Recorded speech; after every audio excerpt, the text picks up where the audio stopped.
On February the 16th, 2021, Stink Team rapper Ketchy the Great dies after being hit by a car in a freak accident on Pacific Coast Highway. Pacific Coast Highway in Pacific Palisades has reopened this morning after a deadly crash there. A person was fatally struck by a vehicle in the area of PCH and Porto Marina Way shortly before 11 o'clock last night. Sky 2 was over the investigation outside of the closed restaurant Sidewalk Cafe. One car involved in the crash drove off the road and onto the beach. The identity of the victim has not been released. Drakeo mourned the loss of his close friend and collaborator on Twitter, as did many other titans of the rap media game. But soon Drakeo would take to IG Live to make sure the world knew that Ketchy's death was an accident unrelated to the ongoing beef. You got hit by a car, bro. But you know how these gonna get, No, that didn't happen, bro. That didn't happen, bro. It's on the news, bro. It's on the shit, bro. You got hit by a car by some pedestrians. Nah, you know they finna start, though. Finna be popping it like doing something that didn't happen. You know how these be. You want to claim bodies that they ain't do. And it seemed as if Drakeo was right, because soon after this, the likes of Lil Deuce was on Twitter celebrating Ketchy's death, even going as far as to drop his exact location for anybody looking for him after those tweets. Drakeo would clap back on Twitter, calling anybody disrespecting Ketchy a homophobic slur, as well as going on IG saying that anybody that's cool with Inglewood is a target for his team, even if they're not from LA. Any dude hang with him, if you from out of town, you hang with him. If you getting chipped to, straight up. All that playing shit. I just talked about this shit the other day, bro. Just talking about I don't be tripping up coming out here and with niggas I don't give a where you from. I don't give a if you're from Alaska. None of that shit. You getting chipped. I don't care where you from, Texas, any of that shit. You could be from the Bay, Sacramento. You come out here, you getting chipped. Despite the devastating death of Ketchy, Drakeo would go on to have a successful rollout that month of his Truth Hurts mixtape and his Drake collaboration. But things would heat up once again on March the 8th, 2021, when No Jumper released a new interview with YG, where he introduces members of his 400 record label. And during the interview, YG appeared to have a few choice words for Drakeo without naming him specifically, explaining that his crew don't do rap beefs, and saying that if they're in a street beef, it's for real, and his goons are really gonna get you. I'm not finna be going out there doing no rap diss and shit, cause like, if it's smoke, it's really smoke with us. We ain't playing. All that rap beef and all that shit, we not rap beefing, we really beefing. The homies gonna get you. This appeared to be a bold threat, and naturally, it didn't take Drakeo long to clap back. 3 days later, on March the 11th, 2021, Drakeo reacts to Adam22 doing the YG interview by previewing a song on IG Live, with lyrics that say a rapper will get Swiss cheesed, i.e. shot, if he does one more thing, I assume referring to YG. Drakeo also goes on to post numerous IG stories referring to YG directly, reposting a story that YG put up, congratulating Bobby Shmurda for getting out of jail, with a caption saying people will congratulate somebody getting out of jail from out of town, but hate when somebody gets out of jail in their own city. Drakeo would then suggest that he wasn't the only person who'd realised this, then posting that he's happy that Bobby got out of jail, before absurdly suggesting that the Stink Team had started a trend of people getting out of jail. Drakeo would then turn his attention back to YG, saying that he's not going to let someone acting tough stop him from progressing his career, suggesting that YG didn't help the up-and-comers in LA with their careers, so now Drakeo's got to do it. Drakeo then tells YG publicly to unfollow him on Instagram, sort of a humble brag to let the world know that YG is still following him. A week after that, Drakeo goes live on Instagram, dissing YG again, as well as Snoop Dogg and Boosie for not being independent and not beating charges as bad as the ones he beat. I said what I said. Just keep tagging all that. First of all, just keep saying all this. Oh, what about Kenny? What about YG? Not independent. What about Snoop Dogg? He beat a murder, not the death penalty. What about this? What about Lil Boosie? He beat one murder. I beat one murder. Attention, nigga. Conspiracy. Yeah. Ain't getting no money from their music. Stop comparing me to that's broken, scary, and want to break it down when I see him. You know what time it is. Shit open up in April, so all that tough ass shit, you see me, you know what it is. Like they don't see the Don riding around LA. What's wrong with you? Clearly Drakeo was eager to disrespect his ops, but after the loss of his close friend Ketchy the Great, his enemies wanted to do the same thing right back to him. The following month, on April the 9th, 2021, Inglewood-affiliated rapper Ice Water Rock drops a Drakeo and Ketchy diss song called Ketchy Pack, a song primarily focused on mocking Ketchy the Great's death and showing utmost disrespect by driving over tomato ketchup packets in his lowrider and spilling ketchup on the ground. But while the ops were going low, Drakeo was going high, because a week after that incredibly disrespectful Ketchy diss song dropped, Drakeo went mainstream, with his feature on Saweetie's song Risky releasing, giving Drakeo the chance to showcase his talent to a much more mainstream pop audience. Sadly, Drakeo's style wasn't necessarily what the mainstream was looking for, with many commenters not entirely happy with Drakeo's performance on the track. But that didn't matter, because Drakeo was an independent artist, and the last thing he cared about was impressing a mainstream audience. And so 3 days after that, he would go on to drop a much more independent release, a collab album with his brother Ralphie the Plug titled A Cold Day in Hell. This included more disrespectful songs aimed at his ops like Just Retire, where he says, "I'm the reason that all your homies are dying. The only way I see us having it is my way. He's never coming back and that's that, just retire." Then on May the 6th, the Long Live the Greatest music video drops, where we see Drakeo paying his respects to Ketchy, with the music video showing Ketchy's funeral in great detail, along with documentary footage of the Stink team attending the ceremony. From here, Drakeo would continue to be active in the rap scene, making big moves, being seen on May the 13th, 2021, hanging out with Drake after the successful release of their collab. Yeah. My big dog, man. Yeah, you know what's going on. Two Drakes, man. Yeah, So, that boy. they can't stop it, man. yeah. They can't stop two That Drakes, boy. man. Big Drakes on. Yeah. Then on May the 22nd, Drakeo would be seen on social media playing a Frosty song and celebrating him being out of jail, I assume, doing what YG was supposed to do. Yeah, man, welcome home, man. I need some help. Ultimately, Drakeo's fake positivity towards his ops would have its limits, and soon some of Drakeo's enemies would end up doing something so offensive they would offend the whole of Los Angeles. At the end of May 2021, another Inglewood blood, who was known to socialize with Frosty by the name of Baby Capone, would deface the mural of Nipsey Hussle outside of his Marathon clothing store where he lost his life, tagging IFGB and his own name over Nipsey's face, much to the disappointment of locals with the utmost love and respect for Nipsey. Capone, huh? Go. Capone. Yeah. Wall banging Capone, okay. Yeah.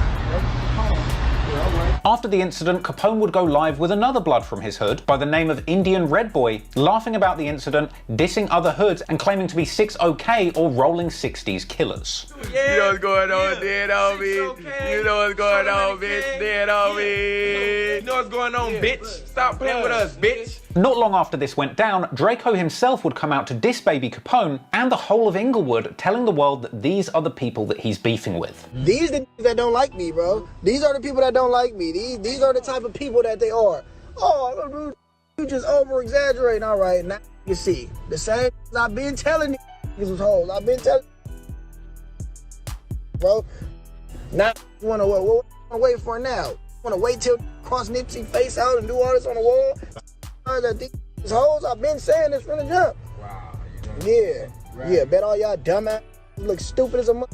Now these y'all wanted to group up and click up with it and all that to go against me. Then on June the 1st, Drakeo goes live telling his followers that his ops don't last long and that they should check the scoreboard. They don't make it too long though.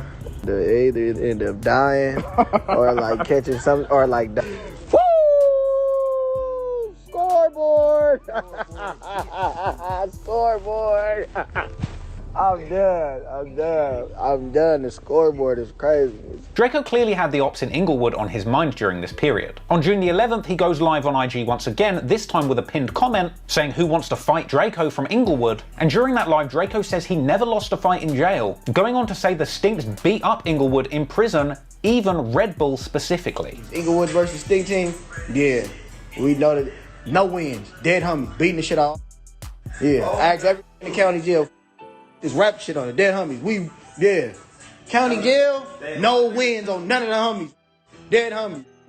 Yeah, catch up, Mel, slap hang out. My brother knocked J Bird out. Yeah, what? Red Bull beat his ass. Talking about Seven Flame beat his ass. Dead homies. Yeah, no wins. Oh, the rap cap asked the bro about fights in the county jail, no wins. Dead homies, I beat the shit out of Solo on the dead homies. No wins on none of the homies. Ketchup beat the shit out, no good. Black eyes, couldn't even open his eyes. Actors that don't get along with they still bloods. Ask them the real stories. Dead homie, I no wins on none of my homies. Drakeo goes on to say that he's even going to beat up his ops and their security at Rolling Loud, and that he loves fighting so much he doesn't need a gun. Let's see if you got all that tough shit when we do this Rolling Loud on the dead homies, because you just can't fight. We're going to beat the shit out you. We come to jail. Y'all don't come to jail. Dead homies fighting is nothing. So we're going to see when it's Rolling Loud and ain't no guns and all that, when we beating the shit out of y'all and y'all security. Why we even talking about fighting? Fighting is fun, though. But nah, we ain't doing no fighting. Unless we getting paid. We can get paid. We get paid after fighting. I'll beat the ass with the AP on. Drakeo goes on to say that he will knock out AZ Chike, and that when his ops beef him, their OGs get so scared they have to warn everybody that the stink team might actually pull up to their hood and shoot people. Why he even comment on Ralphie shit on the dead homie? He gonna go to His nose fat too. bro, he gonna go to Chike, bro. Who? Chike, bro. He's gonna go to sleep the first 2 seconds. Dead homie. That's why he's quiet when he's popping that shit. He's be in the background like, hey, bro, don't do that, bro. They're gonna really come over here and shoot one of them homies in the face. Dead homie. Despite being out of jail for months at this point, Drakeo still seemed obsessed with jailhouse politics, going live again around 8 days later on June the 19th, alongside Ralphie, speaking publicly on fights that they had with Inglewood members whilst in jail. That guy in the ring with me left out bad, no cap. Since I was like 11 years old, that guy in the ring with me left out bad. They don't like bringing up that part. Jay Bird, he was asleep. Oh yeah, went to sleep in the cell. He thought he was big and all might doing all them push-ups. He got up in the ring and said, ooh, oh, what? Yeah, Red Bull. They don't like to tell the stories how they homies got their ass beat. They got too many. All victorious victories. Beat the shit out of Solo. Nigga. What? Sat him on Put the him ass out. cheeks, nigga. Drakeo then begins to tell everybody that AZ Chike apparently only joined the Bloods at age 25. Cause you gangbang, you were a bitch. Nigga, you bitch. You don't want to tell this bitch you got put on at 25. A few days later, on June the 23rd, 2021, Drakeo goes live again, bragging about the assortment of cars that he brought when he got out of jail. You see how I came, as soon as you get out, Double R, Range Rover, S550. Stop playing with me. I'm not the one to play with. Just hated that I was in jail. The real is out of jail now. Y'all got some to compete with. Yeah, homie. He went on to taunt his ops, telling them that he's outside and that they shouldn't even think about pulling up on him. Outside, where you say I don't be at, I'm always outside. Who was that? It's a outside. They like, man, that bitch ass on live right now. He think he's safe. We know where he at. Go pull up on him. Don't think about it. Clearly, there was a lot of danger lurking in these LA streets, and it wouldn't be long until another person lost their life. Because on July the 8th, Indian Red Boy, the Blood who had been seen on IG Live with Capone after defacing Nipsey Hussle's mural, would be murdered in the most shocking way, being shot dead whilst on IG Live with Capone himself, quite literally being shot up on camera and dying in front of all of his followers. That footage is still circulating, but is far too violent to show you on YouTube. The war playing out on LA streets was a dangerous game, but thankfully, in between the death, disses and destruction, Drakeo was still finding the time to drop off fire music. His next album, Ain't That the Truth, will drop on July the 23rd. The project containing possibly my favourite Drakeo song, Flu Flammer Op, a certified banger that has Drakeo at his best, came with a music video that dropped later that month, where Drakeo once again showed off his beloved Rolls-Royce Dawn extensively. And on that song, Ralphie the Plug has some eyebrow-raising lyrics, seeming to take responsibility for Red Bull's murder, where he says, "Another one dead if you put your hands on this jewelry. All 12 said not guilty, you heard the jury." Drakeo would also appear to reference Indian Red Boy's graphic murder on IG Live in lyrics from the mixtape's opening track, Just Dance, where Drakeo raps, "Since they like Instagram so much they gon' die on it, 223 shells rocking in his head while he live streaming." So while Drakeo was dropping some of the best music of his career, it was coming out to a backdrop of escalating LA violence. On August the 10th, 2021, Inglewood members were targeted in a shooting where a car carrying Frosty and one of his friends was shot up and hit multiple times, crashing, with Frosty being hit and surviving, but his friend ultimately losing his life. Well, more breaking news at this hour, this time in Inglewood, where police are investigating a double shooting. There was a shooting here. 2 people sent to the the hospital in critical condition, off to a local trauma center. And you see this car that crashed. Looks like it's involved in the crash. It's unclear if the people inside were shot or if that's a suspect vehicle. We don't have any information about a suspect being in custody, but 2 people had to be transported to the hospital. Pretty serious shooting here with La Brea shut down. Frosty would even go live following the shooting, still wearing all of his chains and continuing to gangbang on camera from the back of the ambulance.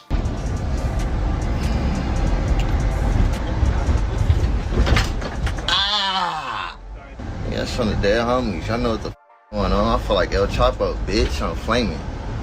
New music coming soon. Watch out for that. Go follow me on Snowgirl TV.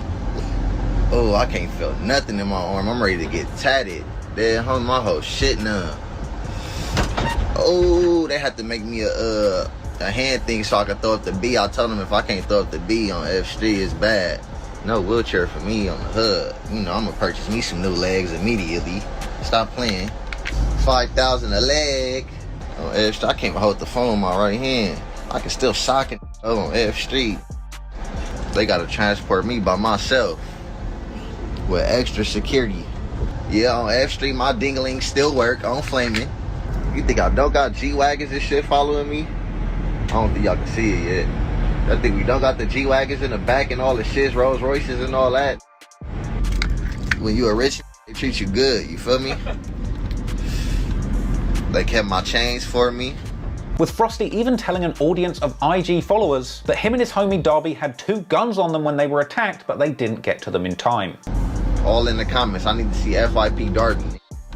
That's on the dead homies. We had 2 straps on us. It just, life had happened like that. We had 2 guns, and we still, it happened. Just caught us lacking. Sad.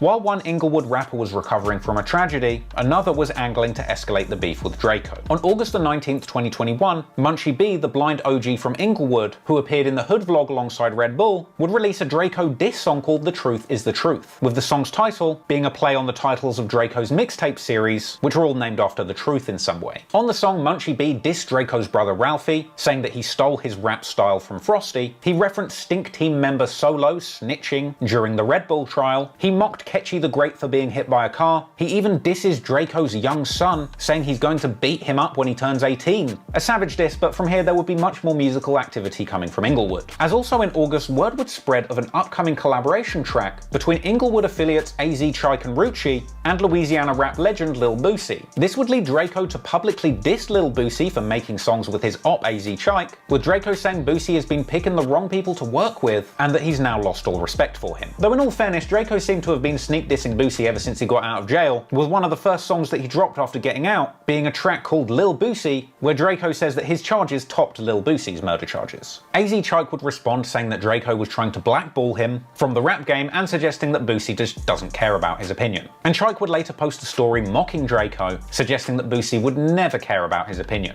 What y'all think that motive was? Like, what was the end result of telling Boosie you lost all respect for him? Was Boosie supposed to take his verse back? Was he supposed to be like, God darn it, Drakeo, you're right? He's quote unquote losing respect for somebody he's never met a day in his life. They never exchanged words. They didn't even have a prior relationship to what he said. We actually got a lot of mutuals, a whole lot of mutuals, bro. It's who just took a pic with him that I with. You don't see me saying I lost respect for them or none of that shit. And Boosie himself would even later commentate on the situation in a DJ Vlad interview, ultimately saying Drakeo's beefs have nothing to do with him and don't influence who he's going to collab with. But Drakeo's anger about his ops getting a Boosie feature was minor in comparison to the explosion of beef he was about to release onto the LA rap scene. As on August the 20th, 2021, Drakeo previews a new song called Ingleweird on his IG Live. One song dissing the entire city of Inglewood. And people were all in the comments telling Drakeo to shoot the music video in Inglewood if he's really that tough, causing Drakeo to warn his ops not to be doing all that. Shoot the video in Inglewood, tough guy. Y'all know what's up. Don't do all that on my shit. Drakeo would go on to say once again that when people from Inglewood diss him, their OGs tell them to chill out because they know he'll go there and do something crazy. Why you think when that bitch ass diss me, he was on that? You know why they was on him? Yeah, they was on him because they like, yeah, he gonna come through here. Yeah, stop running your mouth, cause you don't got to deal with that when it's come through here and get to acting crazy. Draco would of course go on to diss Rucci and AZ Trike extensively, mainly focused on questioning their street credentials and financial stability. What street shit is Trike doing? Nah, wait. What street shit is Rucci doing? Ah, wait. Cause wearing rags in videos don't make you a street. How many bodies did this be? I'll wait. How many times did even been to jail? I'll wait. Have you went to jail for a traffic ticket? Suspended license, burglary, robbery, commercial burglary. Oh, okay. Nothing?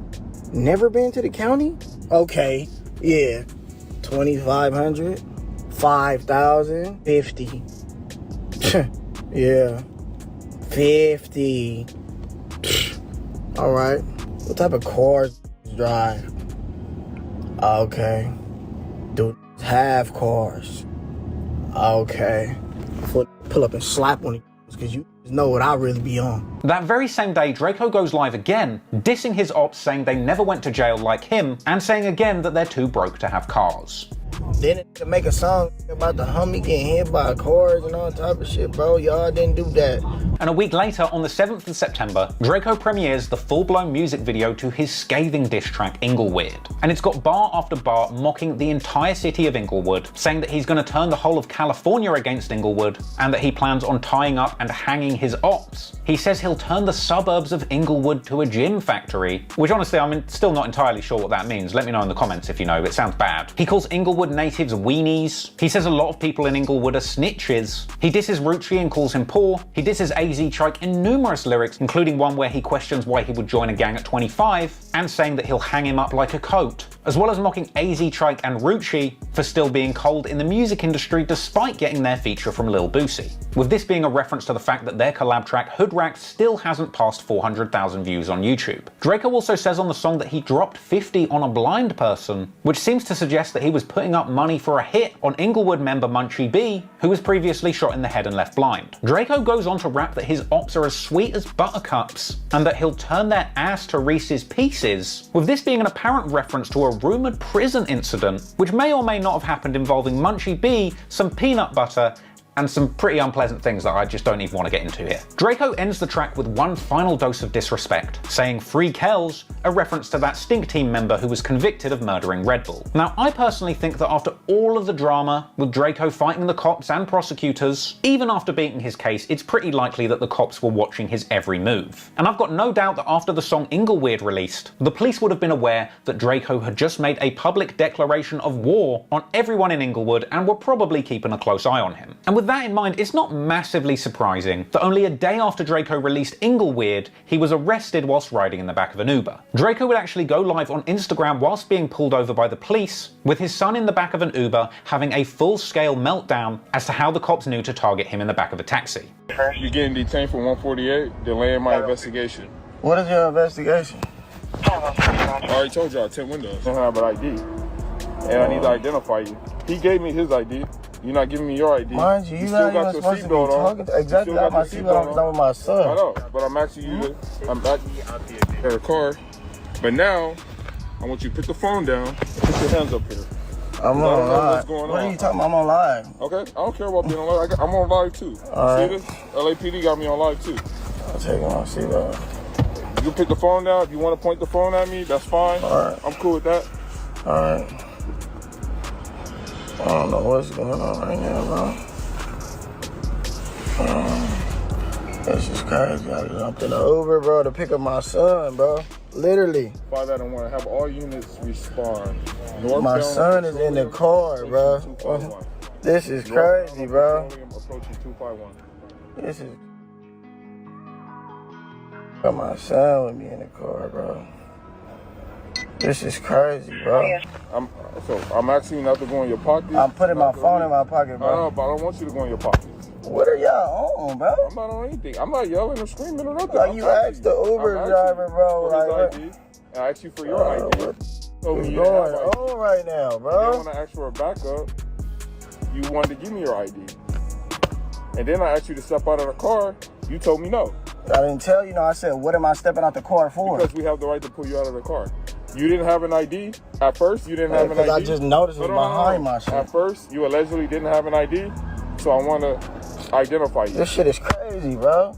This shit is crazy. What the f is going on? So I'm telling you right now, you're the one who's escalating this, and you're the one who's stating you have your kid in the car.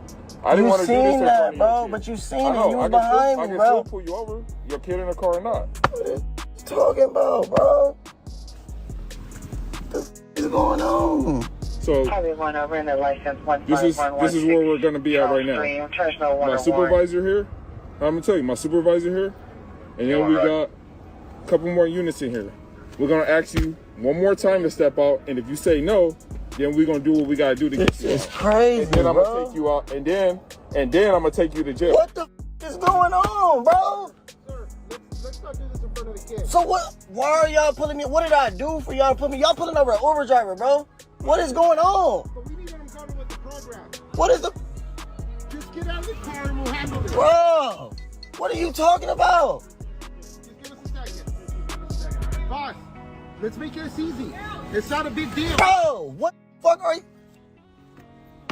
This is crazy, bro. Let's do this the right way. What are we doing, bro? Why? What is going on, though? Exactly, bro. Why are y'all pulling me over?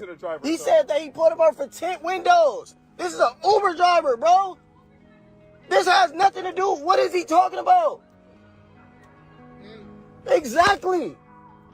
We'll explain everything. This shit is crazy, bro. This shit is crazy, bro.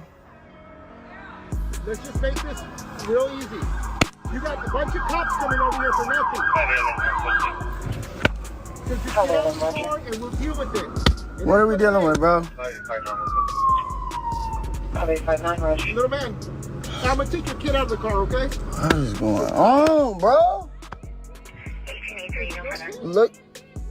What is... Hey, grab him first. We're gonna get the Uber driver out first. Hey, go ahead and grab the kid. What the f is going on right now, bro? Yeah, everybody come. What is going on? He's in the seatbelt, Sarge. What the f is going on right now? Come on, baby.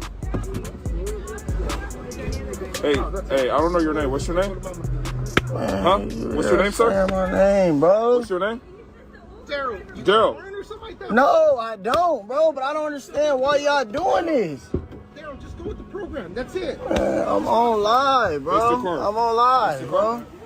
I don't have nothing on me, bro. I'm on live, bro. What are y'all doing, bro? Don't fight us, dude. Bro, what are you talking about, bro? Don't fight us.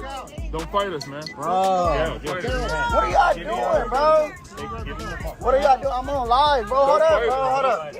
What are y'all doing, bro? What are y'all, What are y'all doing, bro? What are y'all doing, bro?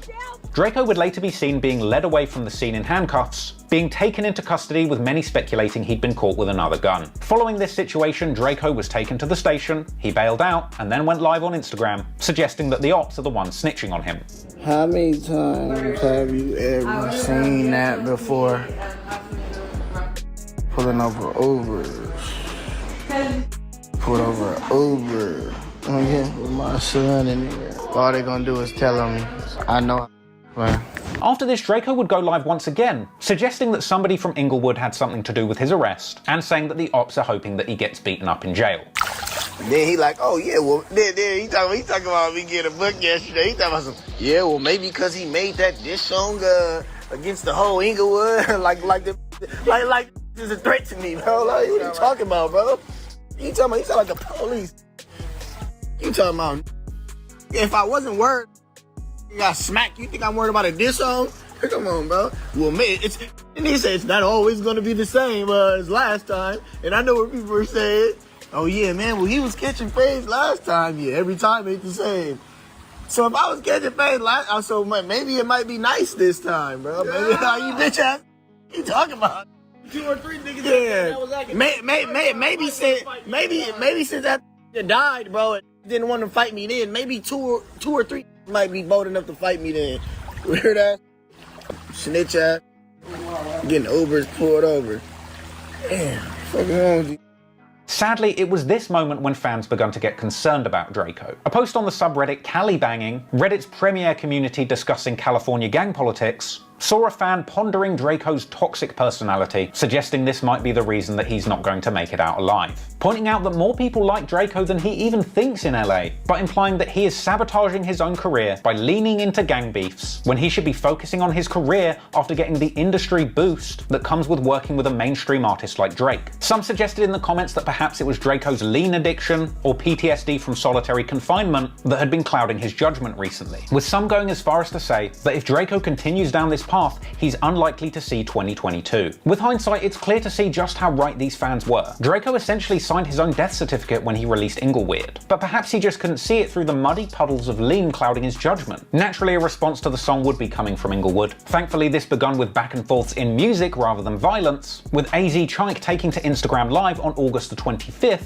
revealing his new Drakeo diss song Lil Stink Stink, with Drakeo raiding the chat on the IG Live personally to mock and threaten AZ Chike. Drakeo said people get smacked for speaking on the Stink team. He said Chike's own homies are warning him not to drop the song. He called the track garbage. He suggested that he had sent a request to join the live, which Chike had ignored and just let sit there, and leaving one final ominous comment saying everybody from Inglewood gets killed anyway. It's no wonder that the track got under Drakeo's skin, when the song itself included sampled audio of Drakeo being arrested in that Uber only days before. In response to the track, Stink Team member Money Monk apparently pulled up to AZ Chike's house looking for a fight. Chike, where you at, bitch ass? I'm at your house. And it's your house, Chike? Where you at? Huh, where you at? Okay, check, Chike, or get in this month. Come outside and play, bitch. I'm gonna see your parking lot for like 20 minutes, mark ass. In the days that followed, Drakeo would continue mocking his ops online. On August the 27th, he posted up on IG, wearing sunglasses and pretending to be blind, saying that he's doing the Munchie Bee challenge. Drakeo's latest disses had Redditors convinced that he would be dead soon, unless somebody stepped in and talked some sense to him. But since Ingleweird, the line had been crossed, and there really did appear to be no turning back for the Stink team now. On September the 8th, 2021, Money Monk would go on to drop the song Peanut Butter Booty Pack, a scathing Munchie Bee diss once again referring to that peanut butter incident. And a week after that, on September the 16th, 2021, Drakeo pulled up for an interview on No Jumper once again, this time speaking incredibly recklessly. He opens up by saying that he is a completely different person to who he was in the last interview, suggesting that in the last interview with No Jumper he was fresh out of solitary confinement and still suffering mental health challenges, saying that now after some recovery time, he's a cocky millionaire ready to hurt his ops' feelings. See, I'm myself now, so it might be a little... This interview is different now. You were saying that last time you were here... I was fresh out of jail, bro. I just different version of yourself? Like, yeah, bro. I was inside there about like fucking almost 30 months, bro. Like, it's different now, though. I'm a millionaire now. It's kind of different. I think that's what they mad about. Because everybody was laughing when I was in jail. Same way they was laughing when I was getting booked by the police. In the interview, Drakeo would also reveal that he was once again booked for possession of a firearm by a felon after being arrested in that Uber. But they didn't press any charges on you or anything? No, yeah, they said... oh wait, they said they found a gun. Felon with a firearm or something. Drakeo would then go on to reference the Munchie Bee peanut butter incident once again, all while very diplomatic co-host AD tried to avoid saying anything that would escalate things, giving Adam22 a strong eye to try and get him to move on to another topic, all while Drakeo was warning that the ops are going to be after Adam next. Did you see the part where... about the peanut butter? No, peanut butter. My bad. Who got peanut butter? That's a whole nother situation. They might come for you after Adam. Street shit. My bad. Okay. Don't do that. Stay away from it, Adam. I don't want to say nothing about peanut butter, whatever the f that is. What would you do if somebody put peanut butter in your ass? Oh my God. Well, it would really depend on the person. Yeah, all right, we're just going to end this thing. Okay. We're not going to touch on this, Adam, because... If my girl wanted to do that, I mean, it is what it is. Stay away from it, Adam. Okay. Leave it alone, bro. Jesus Christ. All See, right. that's why I told you, man. Are y'all going to be ready for me today? Hey, that's good. You feel me? Gina's telling me not to engage with this. I don't know what it is. She's just like, stay out of this, Adam. Hey. I look, Adam. LA. It's a complicated place. You know me, bro. I don't care. But Drakeo wasn't done clowning Munchie B or dragging Adam 22 unwillingly into LA gang politics, as Drakeo proceeds to ask Adam what he would do if a blind person said they were after him. Hey, if somebody that can't see said that they was gonna like slide on you, how would that happen? Like, you blind. I'm just wondering this, like, how are you gonna like do anything if you blind? You can't see, you can't even drive.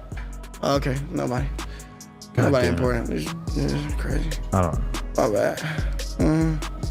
I know the truth. From here, a confused Adam says that he often doesn't know exactly what people are talking about when they make inside references on his podcast, with Adam inferring that he didn't know what YG was talking about when he came on No Jumper and said that his crew are really gonna get his ops, with Drakeo clapping back and saying YG isn't really tough. Sometimes I feel like people are talking in innuendo on my podcast and I'm kind of like not in the loop. Remember the YG interview?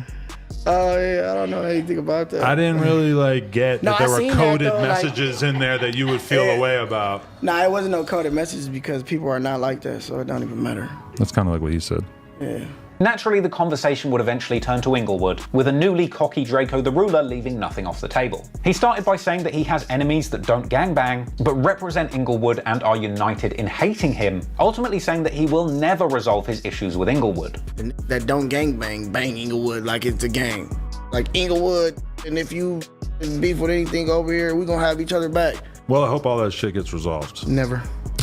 And Drakeo goes on to say that his ops aren't really killers, saying they don't own guns and their threats against him are not valid. Do not be like that, Adam, I'm telling you, bro. Like, cause we be laughing and joking about the situations. Motherfucker be like, I'ma kill you. Like, you don't even own a gun. And finally, Drakeo would end the interview by saying, free Kells. You got any last words? Yep, free kills. Once again, not all of Drakeo's fans were pleased at his latest appearance. Redditors on Cali Banging would come out to say they were annoyed at what they described as Drakeo's arrogant street god persona, with some pointing out that his ego had gotten out of control and saying that he finally got a second chance at life, beating his case, and yet now he's deciding to go straight back into the dark depths of LA gang politics. These are statements that would echo earlier concerns from Drakeo's fans that his destructive and confrontational attitude would end in tragedy. But at this point, the wheels were in motion, and Drakeo's path into one of the most dangerous situations that the gang lifestyle has to offer would now be unstoppable. A few days after his No Jumper appearance on September the 19th, 2021, Drakeo would speak again in an IG story, saying that the Bloods actually like him apart from the ones in Inglewood. Oh, bless me. Northern Cali Bloods.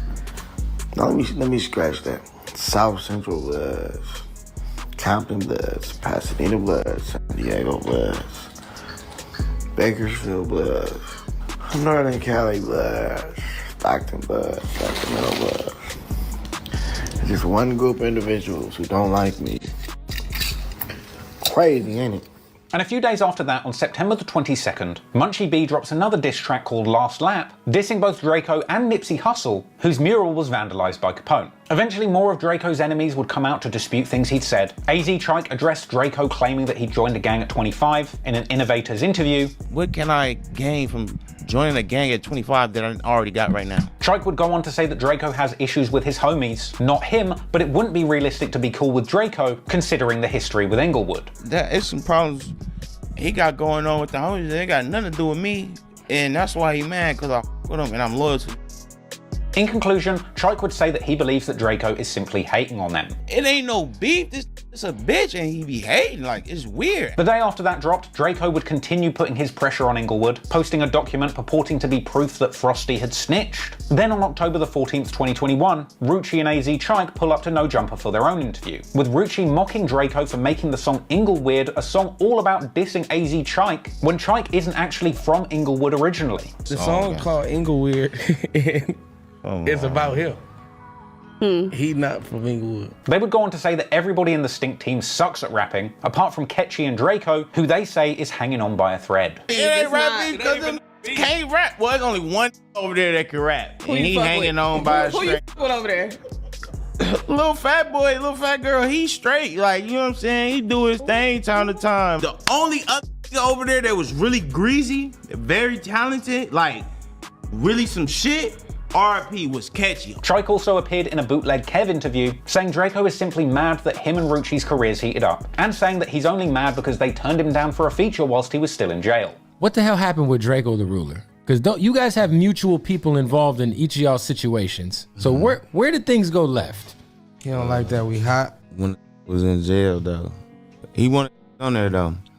I told him no, cause I f***ing would, and that was it. Rucci went on to say that his entire hood didn't get on with Drakeo. My city, I'm from Inglewood. We don't get along, bro, as a whole. You feel what I'm saying? So, oh, you just doing that cause you with them? Nah, it's the homie being loyal, bro. Right. You feel me? But nah, we just with nothing over there. They keep hating and keep saying something about us, so it's like we gotta give them a little attention. Ultimately claiming not to be happy about the Inglewood song and saying it sucks. What'd you think of it, like as a song? That shit was not tight. Yeah. It could have been better. Honestly. Yeah, I felt the beat was hard as. You know, it didn't sound threatening. Like, nah.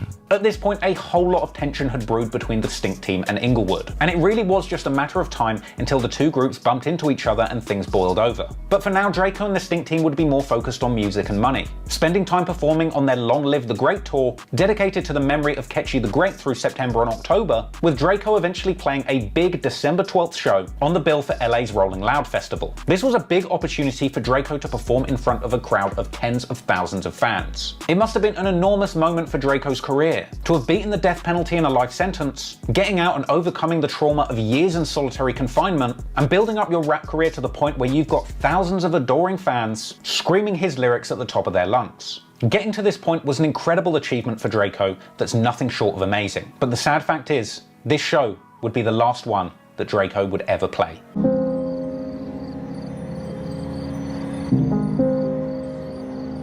On December the 18th, 2021, Drakeo was set to perform his next show at the Once Upon a Time in LA Music Festival. He arrived to the venue in his iconic Rolls-Royce Dawn and an incredibly small entourage who were meticulously searched and stripped of any weapons upon arrival at the venue. Drakeo had apparently been given a maximum of 15 wristbands for his entourage, which in the end only stood 6 people strong, plus just one lone security guard. It was around 8:30 p.m. when things went left. Drakeo, Ralphie, and others engaged in a scuffle, as apparently somebody in the distance shouted "Fuck the Stink team, fuck Drakeo," with the Stink team immediately set to square up and squabble with their opposition. Drakeo, Ralphie, and others begin to engage in a scuffle, but what begins as a fair fight soon swells into a mob brawl, as dozens more people appear to face off with the Stink team in a fight. According to witnesses, the attackers are apparently blood members. The mob of attackers, mostly wearing red, descend on the Stink team, apparently hollering the famous blood chant, "Sue Woo." This gang of bloods was later described as being around 40 to 60 people strong, having the Stink team only 6 men strong, massively outnumbered. With individuals at the scene notably being seen wearing 400 merch, the record and clothing label of blood rapper YG, who had allegedly arrived at the venue with his entourage shortly before this scuffle broke out. Footage of the altercation would later surface online, which despite being very chaotic, if slowed down and observed carefully, does appear to show the moment when Drakeo the Ruler is stabbed. These clips are far too violent to show you on YouTube, but if you want to see a full frame-by-frame breakdown of what happened in the footage, you can see that on my Patreon. Slow motion footage circulating after the incident breaks down this short 20 seconds of fight footage in excruciating detail. Before the stabbing takes place, you can actually see somebody in a black ski mask being handed an object that looks like a knife. As the fight goes on, Drakeo's outnumbered crew are rushed back by the mob of bloods and separated from Drakeo. At this point, the individual who was earlier handed an object appears to swing a knife at Drakeo, with Drakeo putting out an open hand to block the blade. His use of an open palm to protect himself is notable because it suggests that he could see a blade coming towards him rather than a fist, which would have elicited a closed knuckle guard. From here, the camera pans to the right, and we don't see Drakeo being stabbed directly. However, from the audio, it appears as if somebody is shouting he has a knife, as we see what appears to be Stink team members fleeing through a nearby gate. As they run, it sounds like somebody says, "We got him," perhaps a sign that the fatal stab to Drakeo's neck had just been administered. And while nothing more of this large rumble is seen in the clip, later more footage would emerge, seeming to show Drakeo the Ruler receiving medical attention as he lays on the ground bleeding from his neck.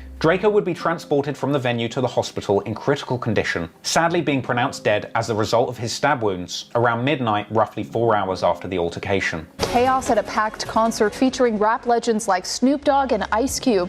A person was stabbed and police have shut down the show. Well, a man is reported dead after being stabbed at a concert in Exposition Park last night. TMZ is reporting the victim was rapper Drakeo, the Ruler. It happened around 8:30 last night during the Once Upon a Time in LA Music Festival being held at the Bank of California Stadium.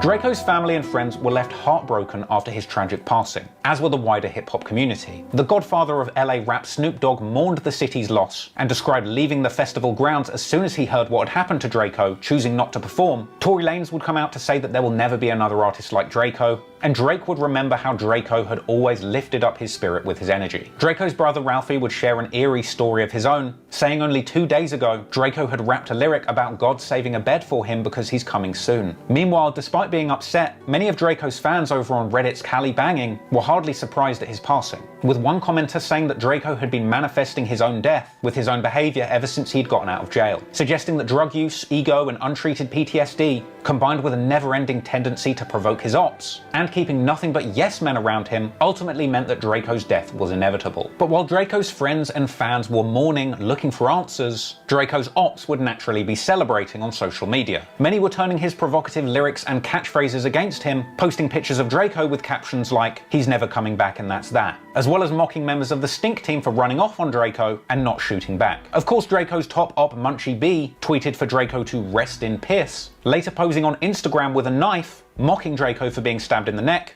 Stab him in the neck, you wanna take it, dear? And Munchie B would go on to remix Drakeo's Ingleweird, combining his diss song with footage of Drakeo dying, and going on to put up a story pointing out that both Drakeo and Nipsey Hussle both spoke on his name in a disrespectful manner and both died slowly. It's no wonder that Munchie B was happy about Drakeo's passing, considering his close friendship with Red Bull, and just how disrespectful Drakeo had been to Munchie in some of his songs. Sadly for Drakeo, the man who famously rapped that fights don't matter would end up outnumbered and unarmed in a fight that would ultimately take his life. It's a sad ending that I wouldn't wish on my worst enemy. And while fans all over LA and the world mourn the loss of an incredible artist, that sadness would pale in comparison to what Drakeo's family were going through at the time. Drakeo's mother vowed to sue Live Nation, citing negligence from the venue and lax security measures from staff, explaining in an interview with Rolling Stone that a large number of people arrived at the venue at the same time as YG, whilst Drakeo and Ralphie were rolling with a very small crew. She said that 40 to 60 people jumped the Stink team in a matter of seconds, leaving Ralphie overwhelmed and unable to protect Drakeo, who was left stabbed, ultimately concluding that while it was the killer that had the ill intention to take Drakeo's life, Drakeo's mother believes that the festival organisers should bear some responsibility for what happened backstage at their event, suggesting that she was pushing ahead with a lawsuit against Live Nation. Live Nation may very well bear some of the blame regarding the circumstances that caused Drakeo to lose his life that day, but ultimately the true responsibility lies with the killer who swung the knife and inflicted a fatal blow on Drakeo's neck during that fight. Following the announcement of Drakeo's death, the police apparently had 0 suspects, but that doesn't mean that the streets weren't talking, as Drakeo and Stink Team affiliate K7 would go live to the world saying that he believed that YG and his crew were responsible for Drakeo's death and blaming his security for providing the murder weapon. I'm speaking facts, bro. YG a real life bitch.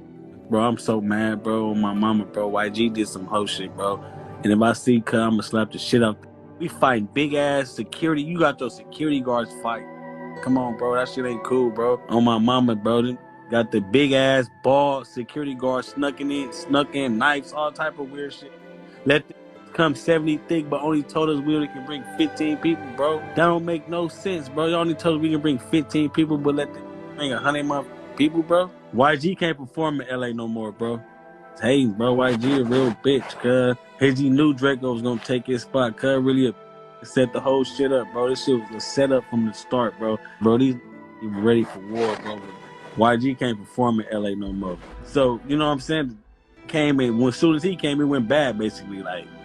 Like, know what they was doing, bro. Ultimately, at this time, it's unclear exactly who was responsible for Drakeo the Ruler's murder. His death was a huge loss for the LA music scene. His unique style and outspoken personality made him one of the most impactful artists to come out of the city over the last decade. But the real truth is that Drakeo was moving reckless and risking his life with his zero fucks given attitude to the LA gang scene. He maintained his innocence for around 3 years during the Red Bull case, fighting the death penalty in earnest. An innocent man being persecuted for his associations and mere friendships with the real killer. The fans rallied behind Drakeo, and ultimately, after a long wait, justice prevailed. Which in a way makes it so much more disappointing that after beating that case, he would come out and act so recklessly, using his music to prod and mock the surviving friends of the murdered man. Drakeo was competitive to a fault. It seems that he was unable to let anybody else in his city shine because he was just too focused on beefing his ops to the bitter end. And when Drakeo decided to wage war on the entire city of Inglewood, it was really hard to see any outcome other than him getting hurt or killed. Drakeo sounded invincible when he rapped,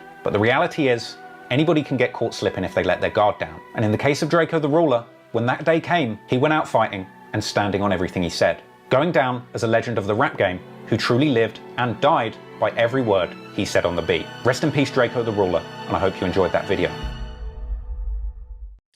YG has got a very, very big problem on his hand, and it's not just Flacco exposing who he believes killed Drakeo the Ruler, but also the internet is now unraveling the true reasons for his beef with Drakeo the Ruler, and it is unfortunately much more complicated than you possibly could have imagined. It sounds like there is a lot more to the story than we thought, and this beef definitely got very, very out of hand. Now, I'm going to talk about some inside info that's been circulating for quite some time. Okay, I've heard a lot of the things that are going around that have been put out there without evidence. Okay, I've heard a lot of these things before. But, okay, now some of these things that I've heard offline are now making their way online. So I'm just going to give you my whole opinion on the whole situation. But it's definitely a bad day for YG. So here's what happened, okay? He dropped his new project, The Gentleman's Club. That's what he's calling it, okay? That's what he wanted to call it. That's how it's going. The Gentleman's Club 2026, okay? And track 7... let's just keep it real. This was an all-out diss towards Drakeo the Ruler. It was called We Know the Truth, and that was Drakeo's catchphrase, all right? You probably heard Drakeo say this a bunch of times, okay? We know the truth. Now, here's the thing. What did we know the truth mean? Well, I'll be real with you, okay? I'll be real with you. I think the truth is, all right, when Drakeo, this is just my opinion. All right, I don't want to get in trouble. My opinion is when Drakeo kept saying we know the truth, I think the truth is that Drakeo killed that guy from the Bloods. Okay, I don't know for sure. I don't know if he is false claiming, but in my opinion, when Drakeo kept saying we know the truth, when he beat those murder charges, the murder of Red Bull, and his young homie Kells ended up going down for the murder of Red Bull, Drakeo ended up beating the charge, getting off with the death penalty, and then he popped out constantly saying his catchphrase, we know the truth, all right? It's a 2020 album and title track, okay? So YG dropping a song called We Know the Truth is low-key very disrespectful. Clearly, it's a song all about Drakeo the Ruler and his murder. But the reason Drakeo was running around saying we know the truth, in my opinion, all right, I think it's because the truth was he might have did that shit. He ain't alive no more, okay? But I think maybe he might have did that shit. Killing an infamous blood and getting away with it. And rubbing it in YG's face for years. But that beef with YG was already going on before that. Okay, so look, there's little things popping up around here. Drakeo explains his slogan, "We know the truth," but he never really explained it. Let's just see. Help me understand. We know the truth. What are you referring to? What's the truth? I'm the truth. That's just we know the truth. Like, then it go down to everything, like me being in jail, everything I went through, all the people that got on when I was in jail. Just everybody know the truth. It's like when I got out, everybody like, oh yeah, like it's over for a lot of people. The real is here. I just like we know the truth. That's why I want to. So look, it's a bunch of coded King Von type messages, bro. But this is my opinion. I think Drakeo killed that guy. I think we know the truth was him trying to say they killed that guy. You can crucify me, you can say I'm capping, you can say I'm snitching. He's not around. They're saying no snitching. We know the truth. that's just my opinion, all right? So look, we're going to dig deeper because there's a lot more stuff I'm going to tell you in this video that's crazy. I know YG not going to be happy about this right now, okay? So why am I even qualified to talk on this? Well, I did a documentary about three and a half years ago, done about 3.5 million views, The Life and Death of Drakeo the Ruler. I broke down the whole history, and I was one of the first people really calling out YG. I don't want to say YG's role in Draco's death because we don't know that for sure. We don't know that for sure. We know the truth. We don't know that for sure. We know the truth, but we don't know that for sure. But Flacco says he knows the truth. But YG had big problems with Drakeo, and, you know, he said in interviews he was dropping his own little King Von type hints of like, we don't do the rap beef, we coming to get you, all this type of stuff, okay? So if you want to know everything that there possibly is to know about this, if you really want to know the truth, all right, go and watch this documentary. But in this documentary, I break down several very, very interesting things. I'm not going to rehash all of those things in this video, and there's some new information that's now coming out circulating around this, but I'm going to just tell you about a few different things in succession, and we're going to rewind back around, okay? But this video is extensive, all right? In this video, I get very, very deep into all the reasons that Drakeo popped off, how he got famous, okay, the murder of Red Bull, and all of the situations that ended up happening that led up to his death, his beef with YG, his beef with Inglewood. He basically was an absolute terror to the Bloods, okay, and he was deep beefing with a bunch of different people. So as you can see, the many chapters of this video, we talk about Drakeo coming up as a home invader. He was flu-flamming. That was his whole thing. That was like a catchphrase for home invading, okay? Him getting into the rap game, taking over things. Him having this beef with this other rapper, RJ. The murder of Red Bull, this infamous Blood who, you know what I'm saying? We know the truth. Hey, Drakeo beat the charges. His young shooter, Kels, didn't end up beating the charges. He went down for the murder. Drakeo gets out. He starts talking about we know the truth and terrorizing everybody, okay? Particularly YG. Now, I'm going to show you something in a minute that's going to blow your mind, but look, I'm just trying to think, like, how deep should I get in this video, because I'm holding my tongue low-key because I actually do know the truth, but I don't even want to say too much. But look, so Red Bull gets killed, all right? Red Bull, close friend of Munchie B's, that's Red Bull on the left. You know, Drakeo and his crew end up running into Red Bull at a party, and they end up killing him. Now, it's kind of unclear exactly why or what. Why was everybody beefing? Why was they having all these problems? Why did this end up happening? But I'll tell you what, I'll show you a bit of the backstory from the documentary, and then I'll tell you more of what's actually going on. History of their hood to a channel called You'll be aware at this point that while Drakeo the Ruler doesn't claim an alliance to a specific LA gang set, he's got a lot of collaborators, friends, and affiliates who do claim gang sets associated with the neighborhood Crips. And one of these Crip-affiliated Stink Team members is Kels of the Rolling Hundreds. Kels would appear on the song Chunky Monkey with Drakeo and Ralphie on October the 25th, 2016. A track all about keeping a big gun, or as they call it, a chunky monkey, with Stink Team members dancing around in the music video wearing gorilla masks and toting chunky monkeys. But it would turn out that these chunky monkeys weren't just for showing off in the music video. It was clear that the Stink Team would need to protect themselves around this period, as according to a Fader article, the very month that this video was released, Drakeo, Ketchy, and Too Shitty of the Stink Team were all shot at in separate incidents. It's still unclear exactly why or who would want to kill the Stink Team, but their ongoing feuds with other Blood Gang associated rappers, and their close affiliation with various Crip sets, clearly hadn't done them any favors. Whilst Draco's ongoing rivalry with Athens Park Blood RJ was getting a lot of attention because of the music that they were making, it would actually be the neighborhood Crips' ongoing street war with the Inglewood family Gangsta Bloods that would ultimately bring tragedy to the Stink Team. The Inglewood family Gangsta Bloods, or IFGB, or simply Inglewood Family's Gang, IFG, are an LA Blood set with a long and storied history. They mainly beef with neighborhood Crip gangs like the Rolling 60s and Rolling Hundreds, gang sets which the Stink Team apparently have close affiliations with. And in the streets, one of the... So look, Draco's Stink Team wasn't necessarily a Crip set, but they was made up of a whole bunch of Crips that was home invading fools, all right? Munchie B, obviously one of the most notorious Bloods from over Inglewood families. He is one of his closest friends, Red Bull, as you can see here on the left. And Red Bull ends up getting caught by the Stink Team members at a party, and he ends up getting killed, okay? So look, this just show you some of the alliances, some of the connections between these guys. Ty, Mustard, YG, J305. So before they blew up, though, Chain Gang. All these LA-based rappers, we pretty much partied together before they blew up, though. The boy Ty, Mustard. Remember that. Mustard, YG. Remember Mustard being involved in this. YG, J305. So with the rivalry... So Munchie B saying all the Inglewood family, all the Bloods used to party with these guys with YG. YG's a Blood. Mustard. What? Mustard! Oh, Kendrick's a Blood, by the way, too, if you want to get into that. Benny, that's a whole other thing, all right?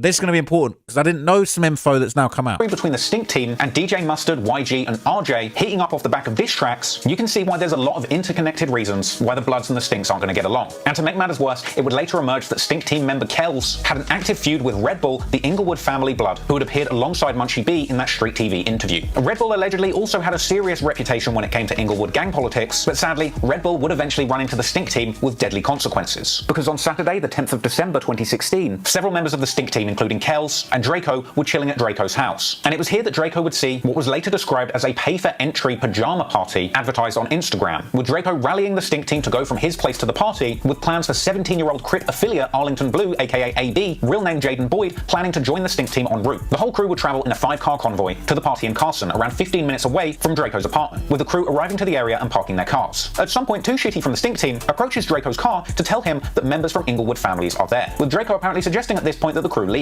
However, within seconds, Red Bull from Inglewood, real name Davon Gregory, would walk past the Stink Team. This was a completely chance encounter, with Red Bull apparently being spotted at the wrong place in the wrong time by his opposition, with Kells and AB, the neighborhood Crips that were also in the Stink Team, who had an active feud with Red Bull and the Inglewood families, pulling pistols and opening fire as soon as they saw him. The shooting erupted at around 11:30 p.m, leaving 2 unrelated people injured, and Red Bull shot numerous times, sadly later losing his life. Shots were fired at a birthday party in Carson. 3 men were hit and one of them has now died. The shooting happened just before midnight in the 100 block of West Victoria Street. The shootout was just in front of the building that housed the party. Deputies say as many as 100 people were attending what they describe as a pay-for-entry adult-themed party. These women told me about... So here's the thing, right? Red Bull ends up getting killed. Kells ends up going down for murder.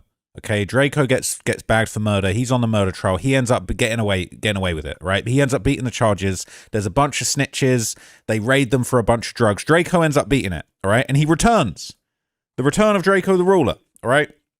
So here's the thing. He returns and he gets into a giant beef with all of the Bloods. He disses all of Inglewood. He drops this song called Ingleweird, dissing the whole of Inglewood. So that's all Munchie B's lot. Now, YG is a different set of Bloods, all right? But it's all problems with Bloods, from RJ to YG, all of this stuff, okay? And as I was saying in the video, they're saying that the young G Kells had an issue with Red Bull, but they all had issues. And really, okay, Drake, look, if you want to believe the rumors, we know the truth, that Drakeo might have actually been a shot caller and instigated that situation. We're never going to know, right? That's gone. That information has gone to the grave with him. But here's some things that you probably didn't know before Drakeo got killed. There was allegedly an incident in 2021 where, how can I don't want to be called out as a snitch, but somebody shot up Draco's car. Somebody shot up Draco's car. There was allegedly another incident where Drakeo caught YG, pulled a gun on him, and chased him around. Now, I'm going to show you some stuff. So look, I'm not gonna be this chief snitch in charge here. Okay, what I'm gonna do is I'm gonna let Reddit do some telling for me, and I'm just gonna let you know what people been saying years ago on Reddit. Okay, so this is 4 years ago in Cali Bangin', which is the the OG Cali sub. So this is after Drakeo died, but people been for years putting this out there. Okay, it says the Drakeo YG beef was literally going crazy behind the scenes, and almost nobody knew about it. I did a whole documentary about it, but they went back and forth a bunch, right? This song, Hun Diddy Bop Bop. I'm going to tell you why this is relevant in a minute, and you're not going to believe it. Actually, you know what? Should I just tell him now? Should I just tell you now? I'll tell you in a minute. Let me read you some comments, but I'm going to tell you about... Nah, fuck it. I'll tell you now. So this song, Hun Diddy Bop Bop, all right? It says, throwback to YG trying to warn Drakeo about dissing him. And a few months after this interview clip, Drakeo dropped a song called Hun Diddy Bop Bop, which is a diss track where Drakeo basically claims that he had something to do with YG getting shot in the hip. 1 month after Drakeo released that song, he got killed. So here's YG warning Drakeo. All right, hang on. Don't tell me the video can't be played. Here we go. I'm not finna be going out there doing no rap diss and shit, because like, if it's smoke, it's really smoke with us. We ain't playing, you know? So... like, I'm going to tell the homies the same shit. Like, bro, I done told D3 that, like, we ain't doing none of that weird shit for nothing, for the rap. No, we not on none of that. Nigga, we trying to make hits. We gonna move around, nigga, get rich, nigga, and have fun, nigga. All that rap beef and all that shit, we not rap beefing, we really beefing. The homies gonna get you. You know what I'm saying? So, Okay. Let's not play the song, all right? I'll show you the lyrics. This is Hun Diddy Bop. All right? This is what Drakeo said. He was wiling. Wiling out, just show up to the function with the scoreboard. Let's not forget, we know the truth, right?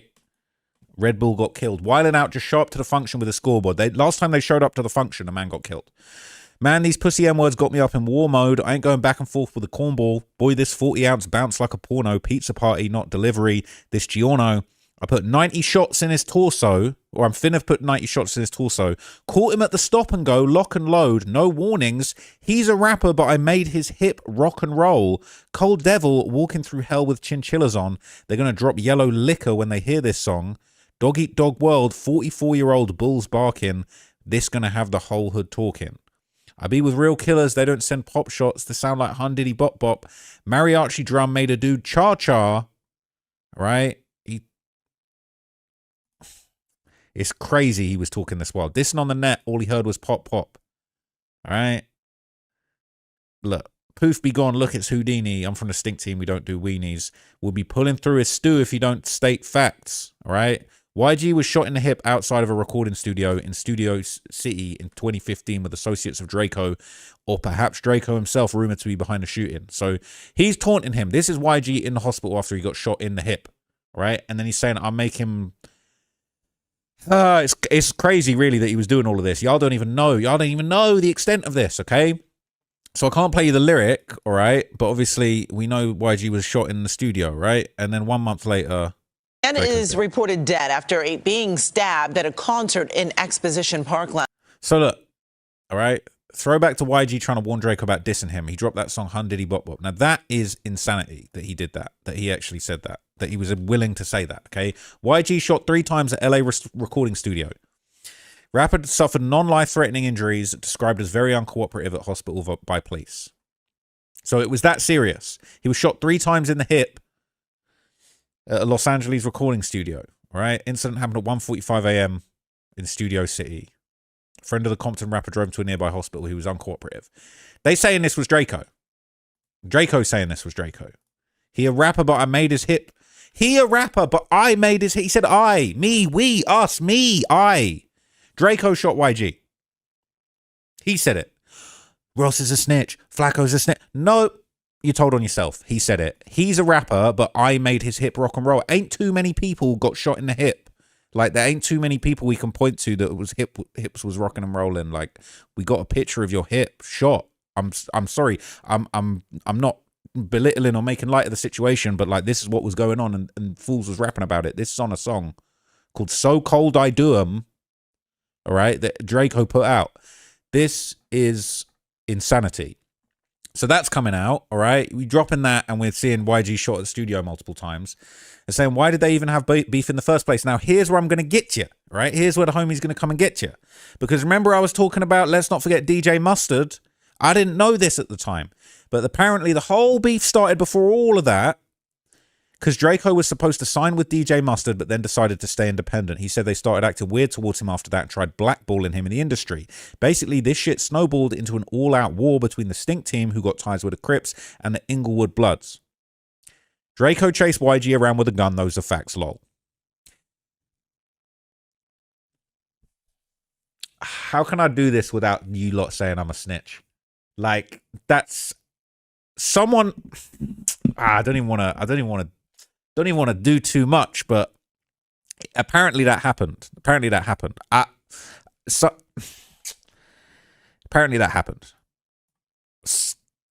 Someone told it. Apparently that happened. They saying on Reddit that happened. So I never said it didn't. Just saying that's how the beef started. And then YG's people killed Drakeo. Seems like that wasn't a good idea. And then all the Drakeo fans turned him into a martyr when the man dug his own grave because all he wanted to do is diss the Bloods in every song he dropped. And he did do that. He was wiling, okay? They're saying Draco's music blows YG away. They snuck a knife in to sneak stab someone who was standing up against... Okay, we got all of that. But I'm really trying to hear... How did YG get involved in Inglewood beef? He's not even that cool with Mustard anymore. Mustard from the east side. How did gang politics get a part of the record deal that fell through? And then Slim got killed in Inglewood. Slim ain't got nothing to do with this. So after Drakeo and Mustard fell out, Drakeo started sending shots to YG, dissing him because he thought they blackballed him. The video in this post. When that beef with Inglewood sparked up, YG got involved basically from mutual alliances and people that know people that are from Inglewood, people that know people that are from Inglewood, they're all mutually allied. YG was already linked up with Mozzie. Mozzie was making music with Inglewood rappers like Rucci, AZ, Frosty, all people that Drakeo was beefing with. So if you're a rapper and had ties to Inglewood, you beefing with Drakeo, and Drakeo was on a come up and then got the Drake co-sign. So I'm about to tell you how Drake, not Drakeo, Drake, the Drake, Drizzy Drake, the Six God, big reps up, Six God, all of that, all right, why he's now involved in this as well. Okay, that's crazy. Why nobody get at Drake for fucking with the dude who is against the BP card overall? Cali is so selective when it comes to politics. I'm gonna tell you, Drake involved. Drake a big problem in this. Drake a big problem with this. All right, let me show you. Let me show you. I'm gonna tell you everything in this video. Right, listen, this ain't no shallow. This is a deep dive. Okay, it's in a documentary. This is a deep dive. I got all the info. I've been knowing about this for years. So. It says, do people know that the YG and Drake beef stems from Drake collabing with Drakeo the Ruler, aka YG's biggest op? YG definitely felt a way about that. People saying there's no beef. Who gives a F if YG doesn't like Drake in 2026? I doubt Drake cares. So I'm not saying he cares. YG is a nobody. It's irrelevant for Drake, but they did have 2 big songs together. Those are prime examples of the Drake stimulus. He said, you know who really bang a set? YG. And YG made a whole track about it. Like, shut up, dog. You were used for a bar. Nobody cares about you or your doubled album. I'm not putting all of that on YG because I do actually like some of YG's music. People saying, I didn't know that at all. I assumed everyone from Cali partnered up because of where they're from. Right? Here's the thing. Here's the thing, man. All these bloods, Kendrick blood, all of that stuff, right? So look, here's the thing. They're saying, have you seen YG's new album? This is 8 hours ago. How's it got verses from Pusha T? Absol, right? Pusha's verse mentions chains and jewelry. I don't have time to listen to it, but we might need to dig into it. People saying it's a hit, but you got Pusha T on there. Lots of Drake disses. We'll copy my comment from earlier after my first listen in a few tracks at the end of the comment. The aesthetic feels much in line with Kendrick's Grammy Award appearance. The fact he's got Clips and Tyler on there. YG's addressing Drake, mentioning him on Family Matters. Also refuting the accusations he was involved in Drakeo's death. Noting that if it was true, you'd be an effing rat and I'd be in the cell sleeping on a rack bar. Is that referencing Drakeo's 2-year detention without sentence from 2018? Who's the rat? Also, the track OMG had my mind jumping. Oh my God, I'm really that guy. Also on Drakeo's Boogeyman, he raps, he's just an actor, but he can't be Mekhi Phifer. YG says, and we know the truth, he had beef with a whole nother rapper. But that's a story for another day, whole nother chapter. Funny characteristics, let him be an actor. Drake was an actor, all right? So YG's on here dissing Drake, okay? And there's more to it, and we're going to get into it. Okay, there's more to it. I'll show you in a minute. I'll show you now. This is 2 years ago, right? On the Kendrick Lamar sub. See, bro, this has gone right over your head, people. YG takes a shot at Drake on his new track, Weird. What, like Inglewood? What, like the song that got Drakeo killed? Oh, what? YG taking a shot at Drake on his track Weird after being name dropped by Drake on Family Matters. When it's smoke, don't ever mention my name. You're going to have me jeopardizing my fame, jeopardizing the gang, jeopardizing where you hang. He said, weirdo. All right? They're saying maybe this is what Kendrick was referring to. How many ops you got? It's too many options. I'm finna pass on this body like I'm John Stockton. He's saying he's finna pass the body to YG. Let YG kill him like Drakeo. Allegedly. Right? Here's the thing. YG ain't rocking with Drake. It makes sense. Drake shouldn't be speaking on YG's gang affiliation. It's low-key telling, isn't it? You know who really bang a set, my guy? That's YG. Wait, what do you mean bang a set? Why are you bringing a Rico on me? All right? Saying Weird and Cali is hella disrespectful too. All right? All right? So look, listen. There's so much to this, and I got more bars for you. I'm not even part way through. Right? So YG, Weird. It's a Drake diss. Huh? What? Dude's weird. Walking around talking about shit you hear. What? I guess who really bang a set? You know that's YG. You snitch. Well, Drake snitched on him. He's accusing someone of being weird for spreading gossip. Actually refers to Drake spreading rumors of domestic violence between Kendrick Lamar. Nah, genius. Walking around talking about shit you heard. You heard I was a blood. When the gang pop out, N-words in fear. YG saying when his gang is mobilized, people are fearful, right? The specific use of the term pop out is referring to Kendrick Lamar's diss track, Not Like Us, where he raps, sometimes you got to pop out and show dudes. Also, he had the pop out show. When his bitch got knocked, he was in tears. Huh, what? You dudes are weird. I'll be driving some shit I can't steer. My dude was shooting so close I can't hear. YG is implying he's steering a car where a drive-by is being committed from. What? The shooting where Drakeo got hit in 2020 when they shot up Drakeo's car in 2021. Gang going dumb like I ain't got a career. It So he's saying you dudes are, but this is a Drake diss. Weird ass dude, and you're feeling about these bitches. Weird ass dudes off that perk, you be tripping. I'm gonna tell you about yourself, and your weird ass gonna listen. He dissing Drake. He dissing Drake. He been diss. You ain't even realize you be on that bullshit, Scottie Pippen. You're a weirdo. Effing on weird hoes. Weirdo. We don't go near those. Your whole life in limbo. You bitter ass better be sweet, you Cheerios. Weird ass, you lame. When it's smoke, don't ever mention my name. You know who really bang a set out there? It's YG. Shouldn't have mentioned him, all right? So he's threatening to kill him. He's threatening, you're going to have me jeopardizing my phone. He's threatening to kill Drake because he was fucking with Drakeo. And then he's snitching on you being in a set. He said, huh, what? Dudes are bitches. Disrespect us. I'm crossing limits. No motion when y'all pop out. It's crickets. Now that can't be talking. Maybe he's talking about Drakeo. Drake got all the motion. Coming up short in life, you dudes a midget. Maybe he's talking about Kendrick. I don't want to hear it. You ain't Pyru. Stop talking about the business. You know who really bang a set, my guys? YG. He said you ain't Pyru. Stop talking business. Effing on your bitch. The Pyrus did it.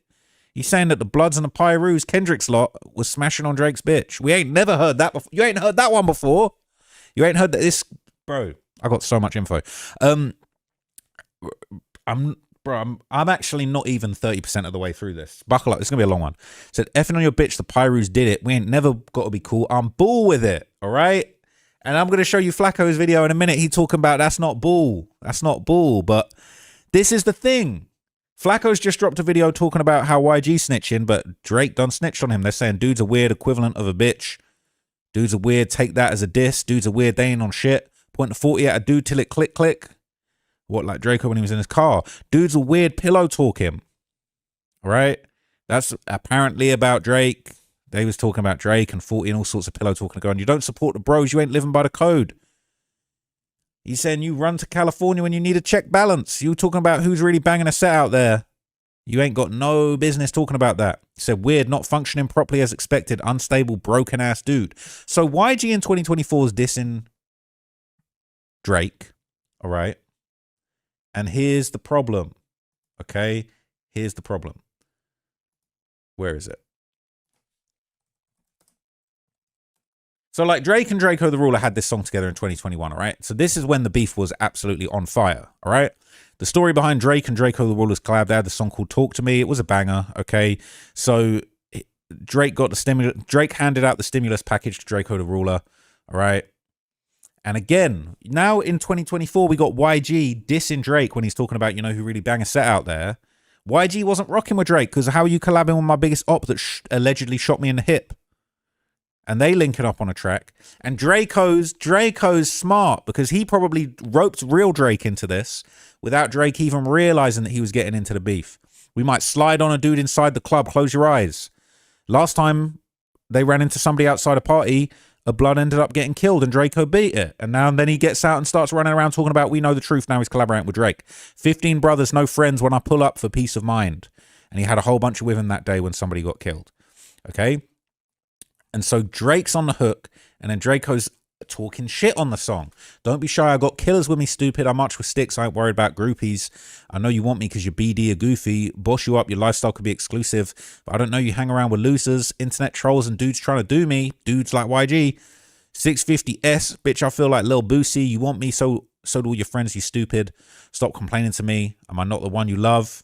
Am I not the one you love? Am I not the one you love? Excuse me? Am I not the one you love? Do you remember this? Bitch, who do you love? That's Drake and YG. And who's done the beat? Mustard. Mustard. It gets so deep. It gets so deep. You ain't even know this was a year before Drakeo shot YG, allegedly, right? Drakeo said he did it. So he's capping or he's snitching on himself, right? So he's on here, stop complaining to me. Am I not the one you love? This a double entendre. You want me, so do all your friends. Is you stupid? He talking about YG, ain't talking about a bad bitch. He got Drake on the song and he talking about YG who he shot. Insanity. Ain't coming over late night. Don't want no shoulder rubs. Brother. Ain't coming over late night. Don't want no shoulder rubs. YG shot 3 times at a recording studio at 1:45 a.m. Stop playing with me, man. In the trenches every night, bitch. I'm holding guns. Hold me down, or could you slow me down? I'm a dog because you really know me now. On black and white because I'm getting holy now. Another reason I'm going to have to slow it down. Snakes in the grass, you know I had to blow them down. At 1:45 a.m. local time in Studio City. And he claimed it. We at the club, all my dudes down to slide like when they slid on Red Bull with Kells outside the party, outside the function. Look for the bright lights. I ain't really hard to find. We at the club, all my dudes down to slide. Looking for the looking for the bright lights. I ain't really hard to find. And he's got Drake on there.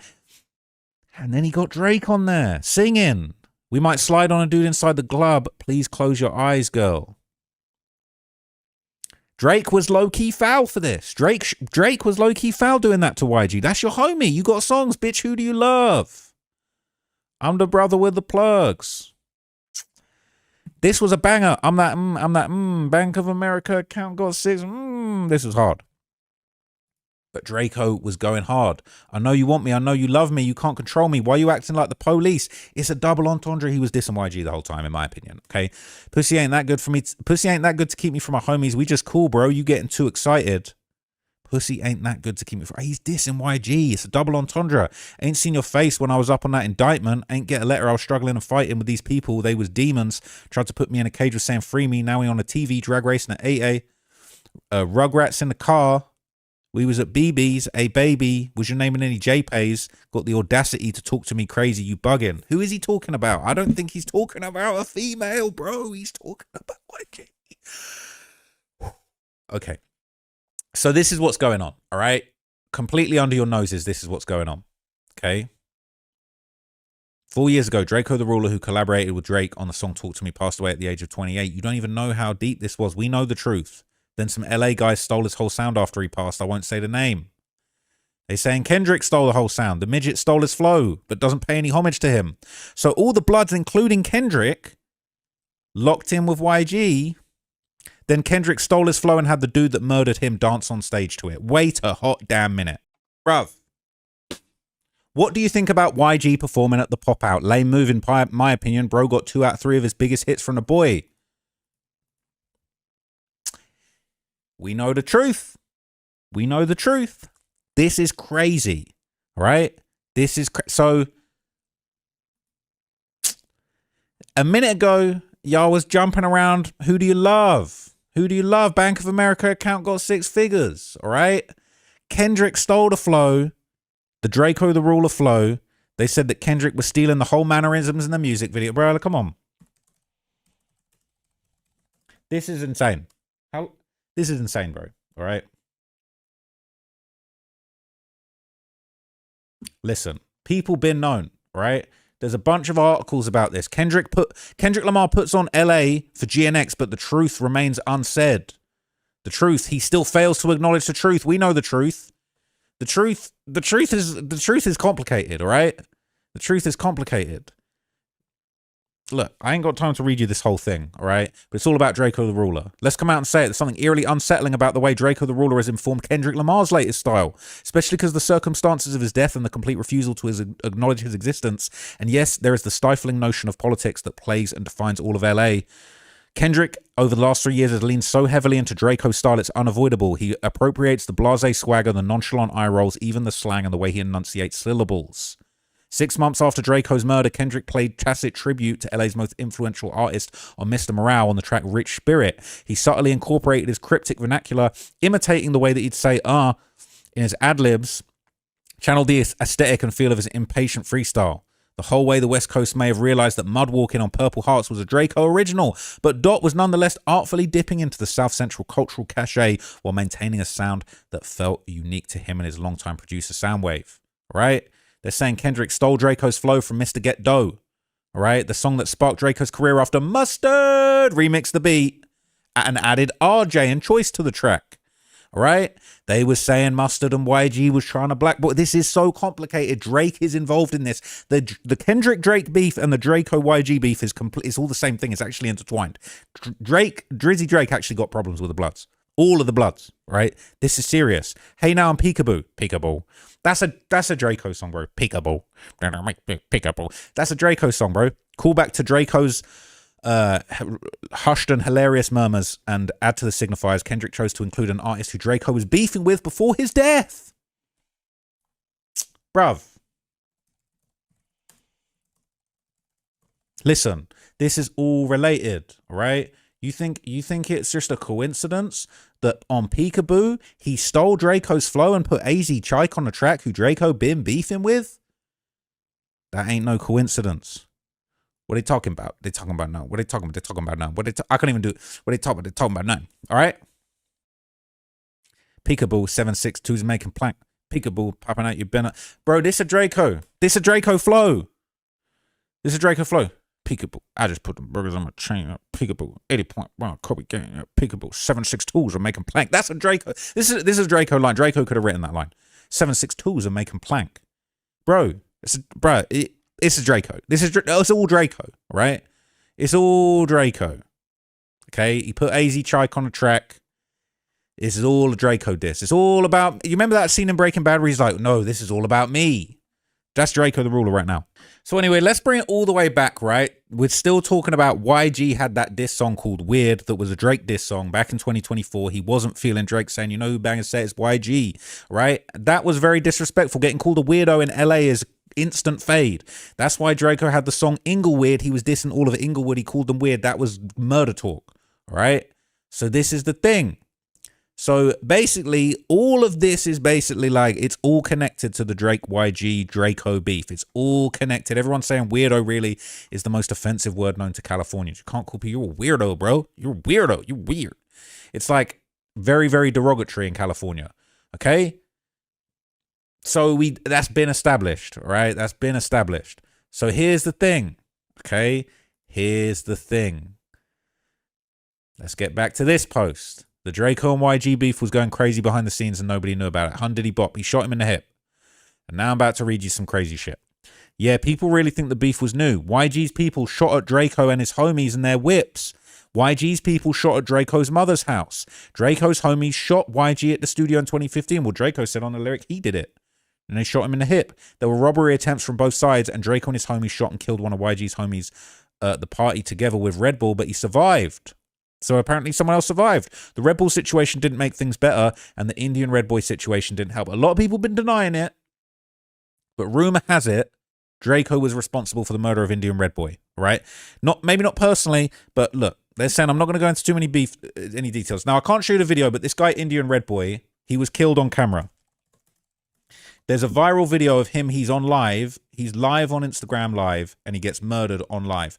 I'm not going to show it to you, but this was the news, all right? You can go and look it up in your own time. This was another blood from LA. LA rapper shot to death while filming himself on Instagram Live. That's Indian Red Boy, all right? Killed last week in a brazen shooting that was broadcast live on Instagram, all right? Why do people think Drakeo did this? Well, he said this. He said this famous lyric on Just Dance, all right? Just Dance. And remember, he already doing hip diddy bop, talking about YG getting shot in the hip. Just dance when these choppers hit the floor like Lady Gaga. I stripped him. I was at the studio eating steak and lobster. YG got shot at the studio, okay? What the F these dudes talking about? I'll jump off the stage right now and make his car race. Track stars have him running backwards and broad. He dissing, all right? Heard my ops don't like me. I got all their addresses. If we ain't shoot his house up right now, I know we double backed on it. Here's the thing. All right. This was so sad. This was such a savage lyric, right? We ain't going to go back and forth. We ready to drop something. Rolls Royce and Bentley cars pulling. We got his block jumping. I heard Drakeo was doing drive-bys in his Rolls Royce. 100 shots in his Corolla. Let's go. The cops come in. Lean with it. Rock with it. We put holes in his white tee. And this is an Indian Red Boy. Since dudes like Instagram so much, they're going to die on it. 223 shells rocking in his head while he live streaming. That's about Indian Red Boy. And they saying Drakeo and his crew had something to do with that. All right? Grim Reaper, this is a sweet streaper. I'm a soul snatcher. We know the truth. Drakeo might have been the one catching the bodies. Okay? Play caller, get the blueprint, bitch. I'm Jay-Z. So is he saying he called the play? He getting everybody killed. It's all him. All right? He said it. Camera crews out. Somebody died here. We know the truth, bitch. Ha ha ha. We ain't like 223. They're going to die on it. And since dudes love Instagram so much, they're going to die on it. So we're going to just act like this wasn't all happening, okay? We're going to act like this wasn't all happening. He literally died on Instagram Live, and you can go and watch the video. All right, I'm not going to show it to you, but you get it. We know the truth. So I'm not going to go into too many details, but the beef was heated. Drakeo talked about it several times in his song. They were throwing hella shots at each other. A lot of events occurred before the stabbing. You know, I ain't want to believe it first, but it makes a lot of sense. Let me find out. We ain't know that Draco's homies was the ones that gave YG the geezer hip. Forget about homies, bro.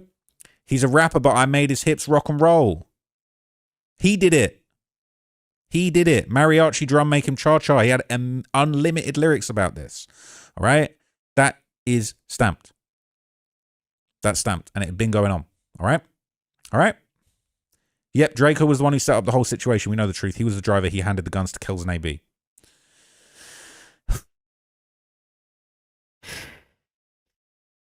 He's a rapper. I made his hip rock and roll. We pulling up to his stew if he don't state facts. All you heard was K rounds in the playback. Mariachi drums made a dude cha-cha. Right? This was 4 years ago. You want to talk about me snitching, Flacco snitching, blah, blah, blah, blah, blah. He got shot in the hip 2015. He was standing outside the studio and he was with the Inglewood Bloods when it happened. All right? If all this transpired, bro shouldn't have been at the show with nothing less than an army. That's a fact. That's a fact. He shouldn't have been there knowing that he did all of this. Absolutely not. All right? People saying it's cap. Believe what you want to believe. Okay? Did YG say anything about Drakeo? He done said a lot. Okay?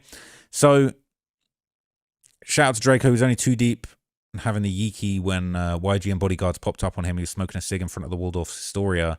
Situation was quickly diffused, allegedly.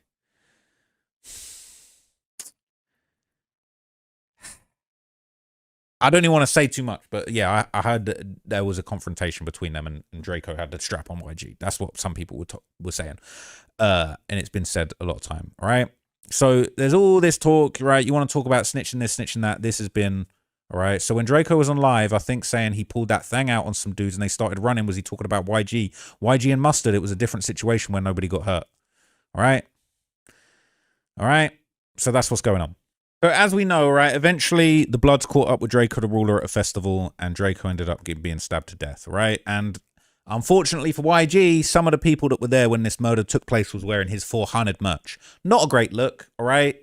There was enough evidence tying YG to the feud with Drakeo the Ruler as it was, but this really was the cherry on top, excuse the pun since cherries are red. But, you know, somebody with 400 merch on the scene, your branding, we got goddamn product placement in the murder. Not really a great look. But the murder happens. Let me play you a little excerpt from this documentary so that you can understand how this all went down.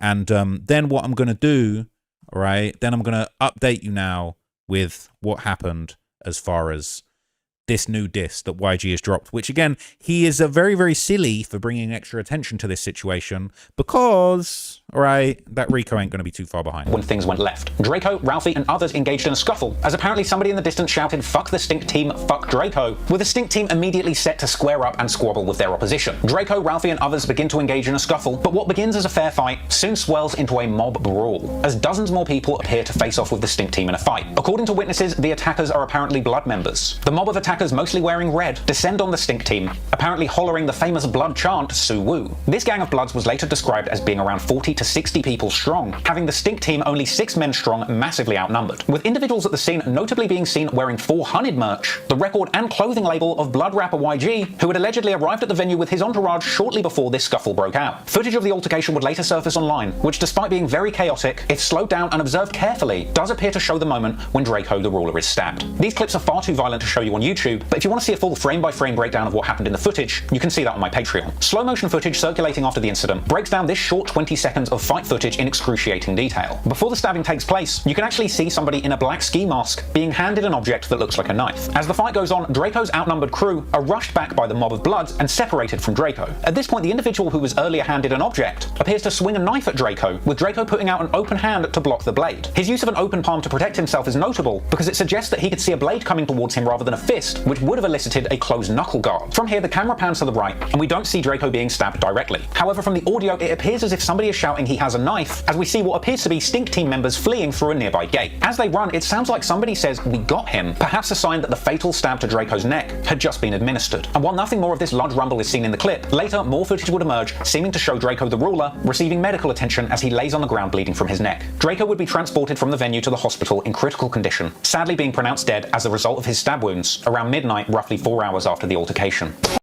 So who killed Drakeo the Ruler? Well, good thing we got Poetic Flacco on the scene, all right? They want to say that he's a snitch, he told yada, yada, yada. But really, he the only one who was bold enough to put this out there. So he done popped out on the 2nd of April. So a couple, 2 months ago, 2.5 months ago. And he basically laid the goods out. He said, I know who killed Drakeo. I'm not going to show you any evidence, but I've heard through the grapevine that this is what happened. And I believe him. I'll just say I believe him because I heard he was correct. But who was that dude that stabbed Drakeo in his neck? Who was it? He's a friend of Munchie B called Frankenstone. His legal name is Frank Williams. Now, this particular screenshot right here is footage from another murder Frank Williams is involved in. We are not going to show the footage or identify the victim of the murder because we personally don't want to include the victim in anything out of respect for him and his family. That footage that I'm not gonna show nor identify who the victim was, that footage is of Frankenstone, AKA Frank Williams, stabbing another victim in the neck after an altercation at an after party spot. He murdered this victim the same way he murdered Drakeo. The victim held his hand out to shake Frank Williams' hand. Frank Williams refused to shake his hand and then stalked him all across the building and then ultimately stabbed him. Now, the police believe that he did this to promote or assist the Black P Stones. He's currently out on bail as he's fighting this murder case. Now, when he found out that I was going to do this video about him, that I was going to identify him as the man who stabbed and killed Drakeo the Ruler, he deleted his Instagram, his Facebook. He deleted all traces of himself from online. But it's too late for him to run and hide. The police have identified him because people who were present has identified him as the one who did it. So he claimed that this was somebody from BPS, right? Black P Stone. This guy called Frankenstone. He is Stone from the BPS, all right? And what's really interesting, okay, when Flacco did this, people immediately tried to do damage control. They said, don't even waste your time watching this. Flacco accuses a random guy from BPS for being Draco's killer and doesn't show any evidence or proof, just rumors. He makes a lot of statements, but no credible source or proof. Top comment says, buddy, they were saying it was BPS like a day or two after Drakeo died, lol. And the dude being involved in another stabbing don't help. People saying Black P Stones isn't a gang of 4 members. I don't think you realize how big they are. Flacco didn't show any evidence of the guy he accused of being the guy that killed Drakeo the Ruler, but the streets was saying that BPS did it. All right. We've been said it was BPS. Flacco might have got him. All right. People doing damage control, but like, I ain't seen nobody. Look, I don't even know about this Frankenstone guy. They done deleted all the evidence. Right. People saying Flacco lying, all this stuff, but this is going around too. So let's just chuck this on top. This is 5-Shot, allegedly, aka Red Flame from BPS. He's currently locked up in the kennel for a gun. This is the same guy that shot at Drakeo in his car in 2021. Drakeo dissed BPS and the song Stinks Around LA. So why would BPS, why would they want to, they've been trying to kill Drakeo the Ruler, right? They've been trying to kill Drakeo the Ruler, okay? And they said that Drakeo dissed them on the song. All right, people saying it's a lie. First, it was Indian Red Bull saying the Stinks did it. They didn't. Well, I don't know. And then saying the Stinks did the YG shooting. They didn't. They weren't beefing at the time. Mustard was cool with Drakeo at the time. People in the comments, they're saying, if you know, you know. Frankenstone from BPS work. All right. That was a few days after Flacco's video that somebody said that. All right. So now the latest is that YG has dropped his album, okay, and he's dropped this song, We Know the Truth, where he's going at Drakeo. And this is one of the dumbest things that he has ever done in his career, because just as things were ramping up and people were identifying other bloods that were involved in the murder of Drakeo the Ruler, YG has decided to drop a song dissing the man that he allegedly was, you know, connected to the murder. He talking about the homies gonna come and get you. This ain't no rap beef. We sending the homies to come and get you. That's a Rico, sir. You're asking for a Rico. And he has decided to drop a whole song with the guy's catchphrase as the name of the song. And then he's got fake AI news intro talking about breaking news. Rapper YG is being accused of murder. Apparently this took place in his hometown. Police officer says they're looking for new information. Him or his team have yet to make a statement. This whole song is a diss to Flacco, saying that Flacco is a snitch for trying to put this murder on him, because basically Flacco is saying that YG is going to be scared, shaking in his boots because Frankenstone about to be getting arrested and it's a big Rico. So this song's dropped and Flacco's absolutely destroyed him and also called him a snitch at the same time, which is pretty bold. I'm not sure Flacco coming back to LA anytime soon, but listen, right, this is what he said. YG just made the biggest mistake of his life yesterday. This is top 3 dumbest thing a rapper has ever done. It doesn't get much dumber than this. This man dropped a record 5 years later talking about the murder of Drakeo the Ruler and whether or not he had any involvement in it. And I'm here to tell you he said entirely too much. He got to dry snitching. Yeah, and I know a lot of people involved with YG.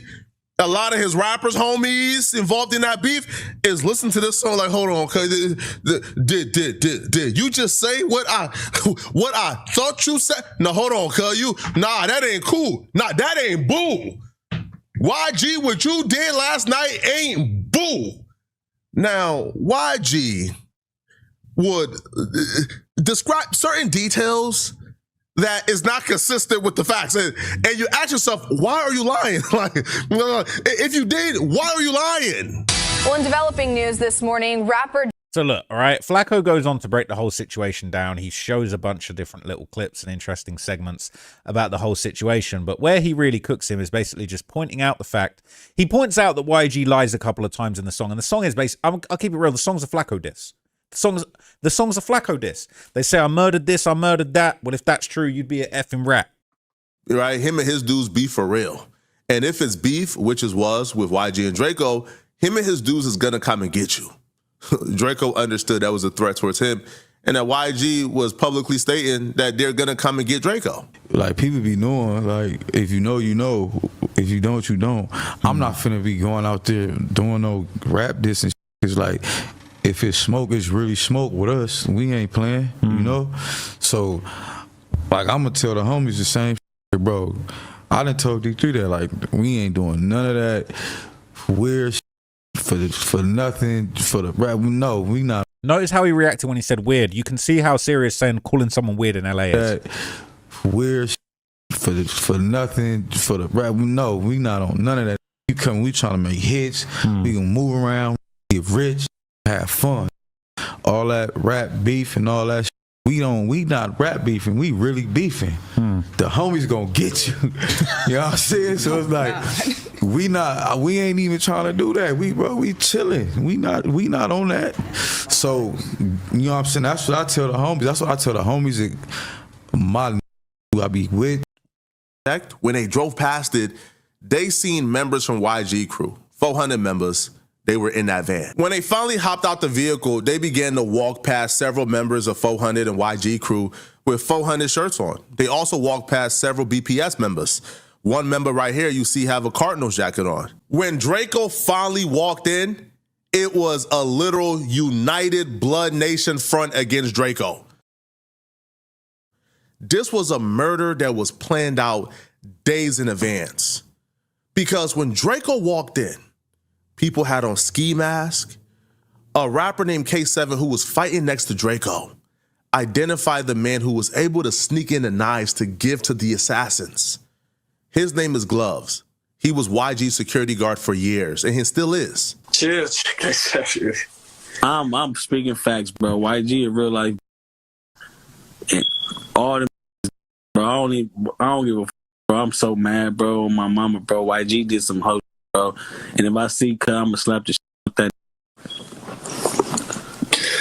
On all this puff talking like they hard, bro, but you fighting big ass security. You got those security guards fighting. Come on, bro. That's cool, bro. On my mama, bro. The big ass ball security guard snuck in knives, all type of weird shit. The person he's saying snuck the knives in that was used to kill Drakeo is a man by the name of Big Gloves, as you see right here. He's YG's security guard. Anywhere you see YG, you see him. This was strategically and methodically planned because as soon as Drakeo walked in at 8:30, and by 8:32, it already sparked off. They were already in place, already had their knives, waiting for Drakeo to walk in so they could murder Drakeo. We got there at 8. So Flacco making it very, very clear, basically, all right, that YG was the general of this situation. His security is sneaking in the knives. Frankenstein's the one doing the stabbing. This is basically what happened, all right? That's exactly what happened, okay? So he's making it very clear who was involved and who was responsible. The footage of them getting swarmed from 100 Bloods, from Pyrus to Inglewood families to BPS, that's on YouTube. Now, if you look at the still shot from this video, you see Drakeo is behind his security. So look, you get the gist. I don't need to keep playing it to you, right? And you know, YG security definitely not feeling this situation. People were heckling YG and his security and his bodyguard, saying "Long live Draco" when they're out in the street. They not feeling it. They tired of it, and everyone in the city, from random hecklers on the streets, knows the truth. To YG. Long live Draco the ruler.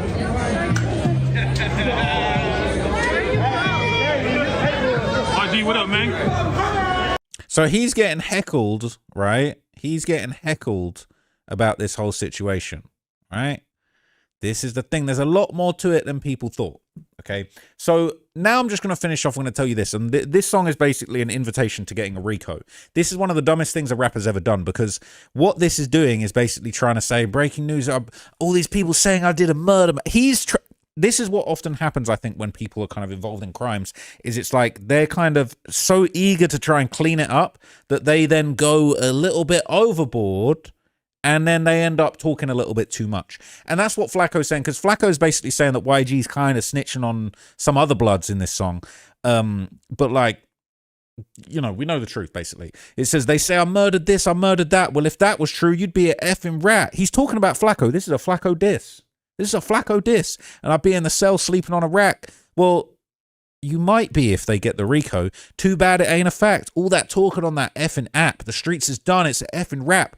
Why are you bringing attention to the streets then, sir? What? All that talking on an effing app. Which app? Spotify? Apple Music? Deezer? YouTube Music? Which app? Because I'm seeing you talking on the app. You talking a lot on the app right now. The streets done. It's an effing rap. They want to see me fall. The city whack. Same dude that once brought the city back. The flow's hard. I mean, I'm doing the flow, but I got paid $600 for that show. So why would I tell a dude to F it up though? He talking about the show where Draco got killed. They're saying, well, he was supposed to go to that show. He's supposed to be. I can't possibly be. This don't make sense. All right. 600 ain't no 600,000 he getting paid for that show. Ain't enough money in the world for YG to be getting 600,000. Are you talking about $600? Are you talking about 60? That don't make no sense. This is a fact you should know. Slim just died. I wasn't worried about, bro. So he's saying Slim 400, my homie who got killed, that ain't have nothing to do with this beef. It was a completely separate situation. He said, I wasn't worried about bro. He talking too much, because we know you was worried about bro, because you got shot in the hip by him and was getting dissed relentlessly by this guy. And you want No Jumper talking about the homie's going to get you. You are weird. You weird. These weird bros. The guy dropped a song called Inglewood. So you on No Jumper doing the King Von impression, talking about the homie's gonna get you, but then you talking about you wasn't worried about, bro. You shouldn't have. This should have never happened. This song is very, very bad news. It says, I came to get the dough. I was finna hit the stage. Then I heard how y'all heard somebody got hit with a blade. You on the song playing dumb. I heard dudes saying YG paid. Stop lying. Come run YG fade. So he's inviting Flacco out for a fade. That's not going to help the situation. Flacco's not out here looking for a fade. He's not turning up for a fade. And I heard dudes saying YG paid. Well, if the feds find out that you paid anyone, if the feds find out your paid security brought the knives in, I didn't say that. I didn't even know. I haven't seen any evidence for that. But Flacco on the video talking about YG security brought the knives into the venue. And then he's talking about, I'm at war. Up the score. This is a bad look. Up the score, what? Like the score went up when you killed Draco. Like Draco on diss songs opening the song talking about, I could just walk into the party with the scoreboard.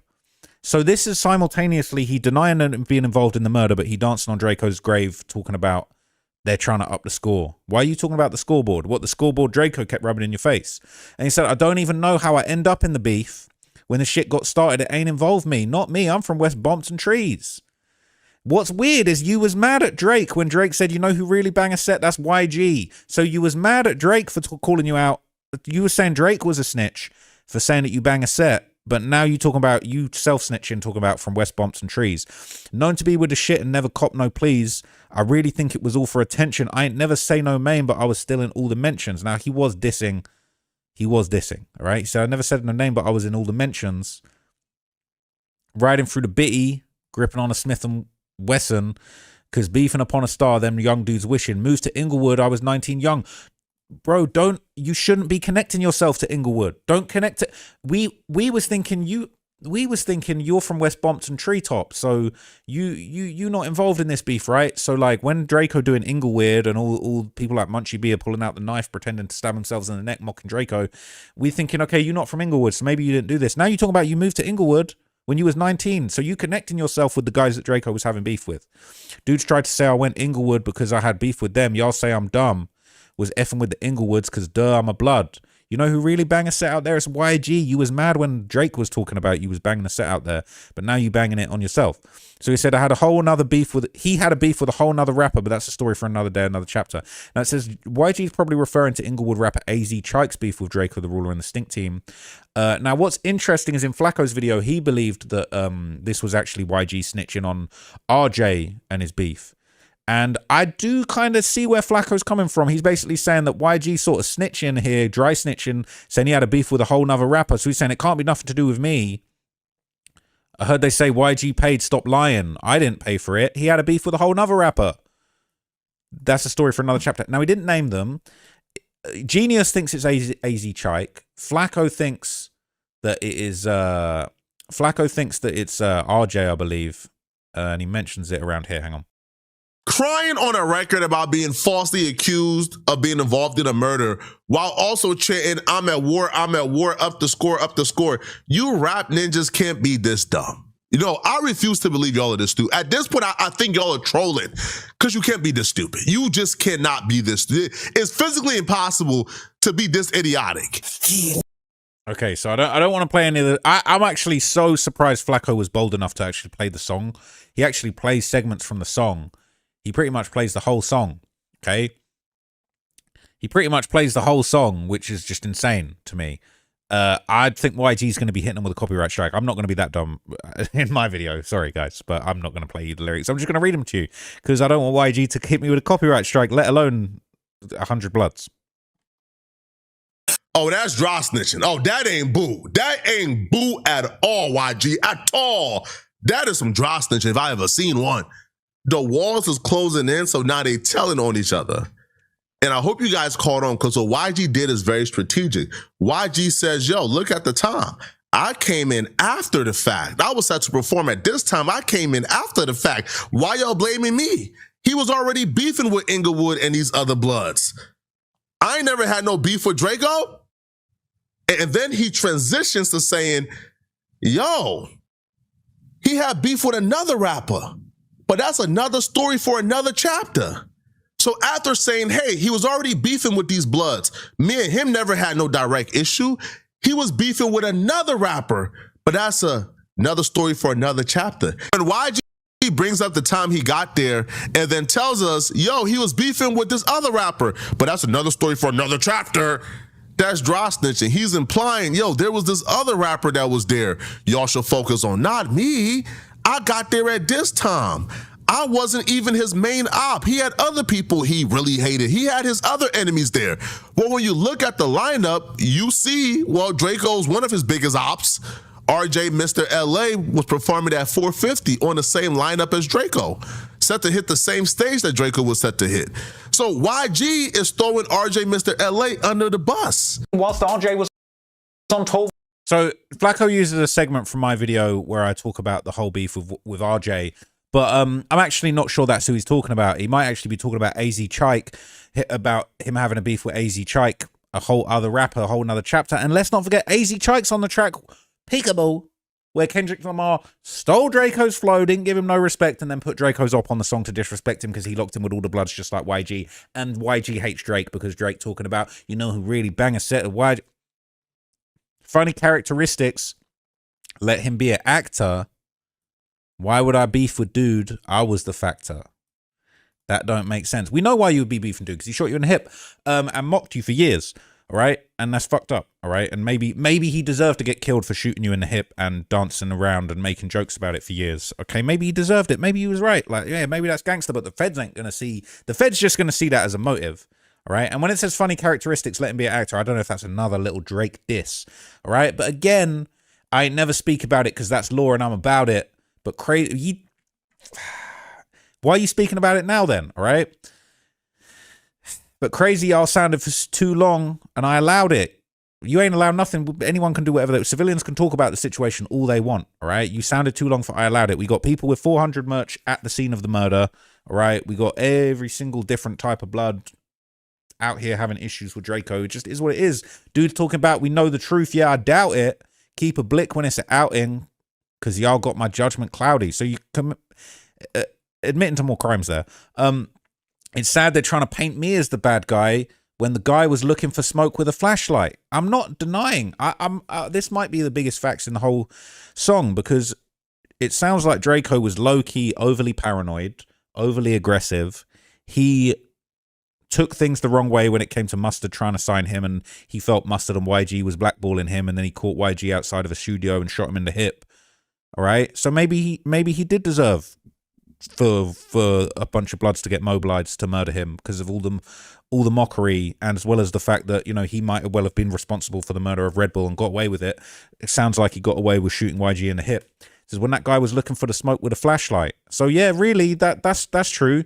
YG maybe isn't the bad guy. Maybe he was justified in getting Drakeo killed.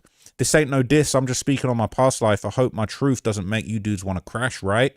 Because my same house in Inglewood, that dude used to be there, was all good. Now, this is crazy. When Lil Bro and Kells were smoking swishers, not backwards. So he's saying that his homie, he had a Lil Bro. I don't know if he's talking about Red Bull or someone else, but apparently there was a personal beef between Red Bull and Kells that we don't know about. I don't know if he's talking about Kells or something else. But he's saying before Kells caught the case, she had some fat cords. Some fat cords, right? Now, the flat case, I don't fully know what that one's about. I'm not going to lie. That could be, I mean, I don't even want to, I don't even want to speculate on that one, but I'm going to let Reddit work that one out, okay? Because in a few days, I think people are going to work that out, but I don't even want to say that in this video. But it's saying, before Kells caught the flack case, she had some fat cords when Lil Bro was smoking swishers. So he's saying Kells used to be in Inglewood, hanging out, potentially with Red Bull or someone else, and he was there with Lil Bro smoking swishers. Before he caught the flat case, she had some fat cords. Hearing I put money on his head, embarrassing. All that, we know the truth, arrogance. Dudes with their one side false narratives, but now you got my side, there it is.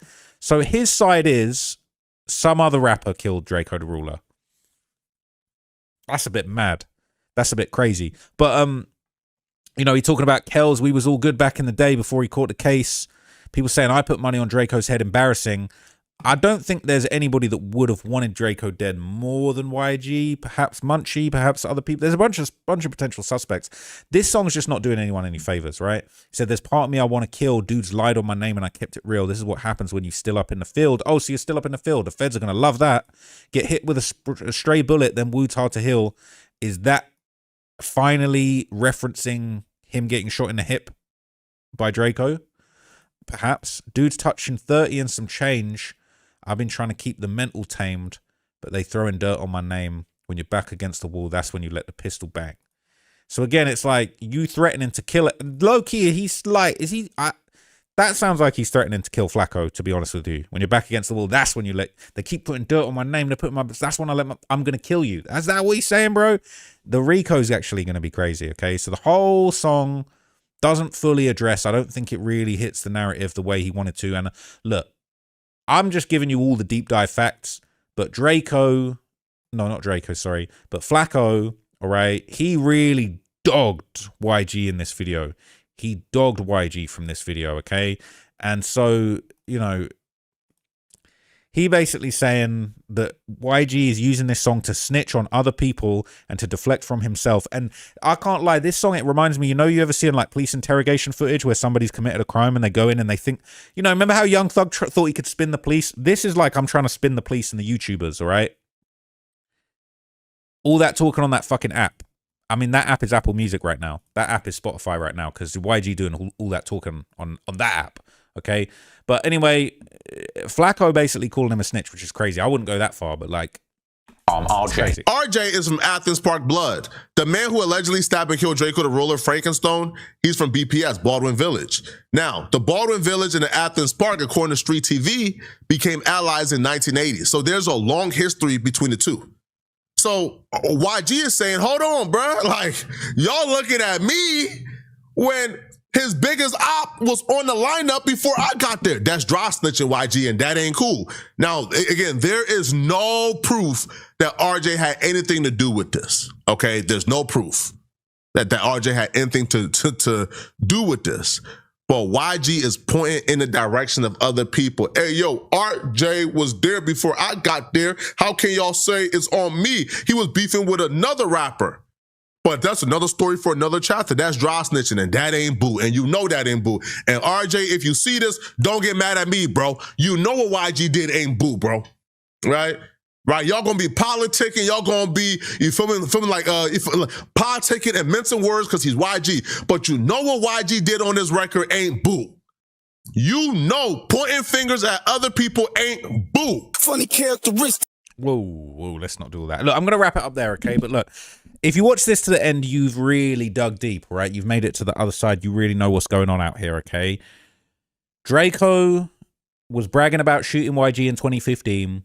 YG had friends that had been killed related to what Drakeo was doing. If we know the truth means what we think it means that Drakeo either called the hit or did the hit himself. He beat it, he got away with it, and then he kept on digging, and then he got on a song with Drake and dissed YG, right, in a metaphor, making it sound like he was talking to a woman, but really he was dissing YG. YG said, the homie's gonna get you. They said, we're gonna get you. My people are going to kill you. And then Drakeo winds up dead, surrounded by a bunch of bloods, and people are wearing YG's merch. And Flacco's exposing it, and now YG's popping out dissing Flacco, saying that he's going to shoot him, and saying his back's against the wall, that's when my pistol gets to busting, and this is all dry snitching, and you should look into somebody else. And just, it's crazy, because I feel like they took Flacco talking about this Frankenstein guy did the murder, and he's going to get arrested soon. Could be a YG Rico, I really don't know, okay? But this story gets way deeper than you could have ever possibly imagined. I've given you all the info in this video. Can't say that I don't do my research, okay? So, look, you guys tell me what you think of this, all right? I dread reading the comments, but look, is what it is. I'm going to leave it there, okay? No disrespect to YG. I like his music. I like his history. Love Drakeo. Even Kendrick Lamar out here disrespecting Drakeo, getting his ops on songs and stealing his flow and never giving him credit. It's actually crazy. This goes to the very top, and even Drake's involved getting dissed. I'm going to leave it there. I'll do some more research in this tomorrow, but yeah, this shit's wild. So the Drakeo the Ruler murder might actually be getting solved, and the man that everybody's been pointing fingers at for years, the man in red, big YG, all right, YG Fro Honored, they're now pointing the finger at him. Apparently, the cops executed a search warrant at his home, and he was briefly detained. This is insanity, okay? And a few people might have been right about some of the things that they were saying over the past few years, all right? That's all I'm going to say. Look at this. So that's YG. Now, I've heard people saying it was his house getting searched, or it may well have been an address that's actually a business address that he owns or operates out of, but it appears to be him getting detained by some officers. They're clearly looking into the situation. He is a person of interest. We've been hearing rumors and talks of, you know, police turning up to No Jumper. We've been hearing reports of people who used to be at No Jumper, aka Poetic Flacco, getting, you know, some information that, you know, maybe he was in trouble. Maybe the guys in red weren't too happy about him. And he did actually make it to his versus battle with the game, which I believe is actually going on right now live, which is insanity. Okay, people in the comments talking about, we know the truth. All right, long time coming. RIP Drakeo. It is absolutely crazy. So here's kind of some more details about his detention. And it was very interesting. He was apparently detained by the Burbank police.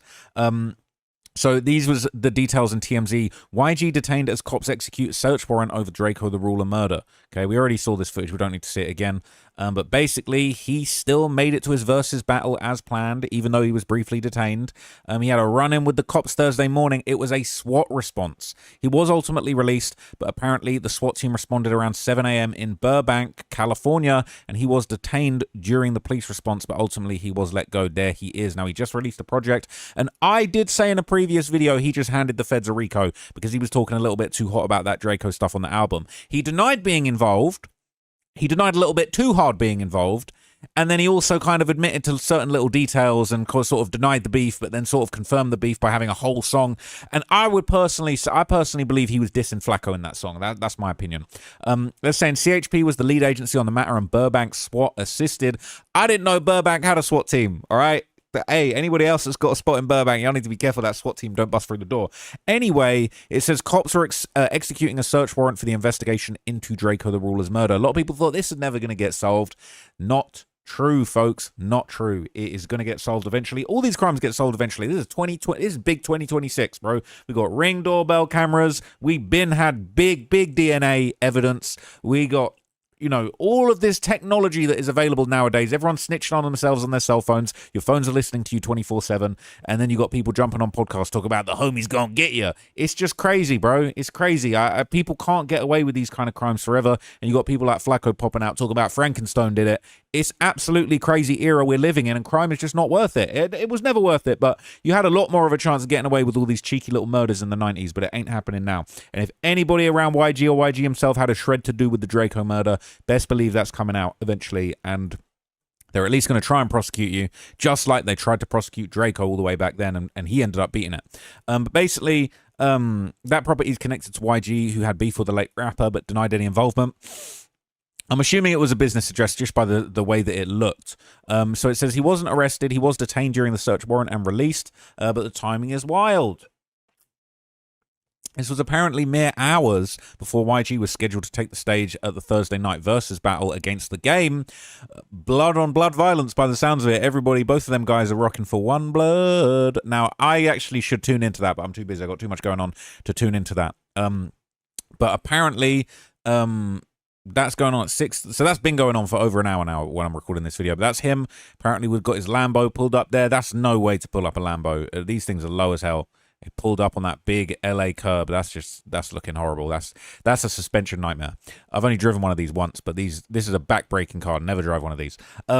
This isn't YG's first police encounter in Burbank. He was previously arrested there in October 2024 for misdemeanor DUI after cops found him outside his car, which had gone over a curb. Oh, so this is this is him getting arrested for a DUI back then. Well, clearly, this isn't a sober move you'd make, let alone in this car. You know what I'm saying? A big Jeep probably wouldn't even take on that curb. The curbs in America or in LA in general are massive. First came the cops. Next up, the game. Okay, so news would then report immediately after this from TMZ that the game battle was still on, despite the run-in with the cops.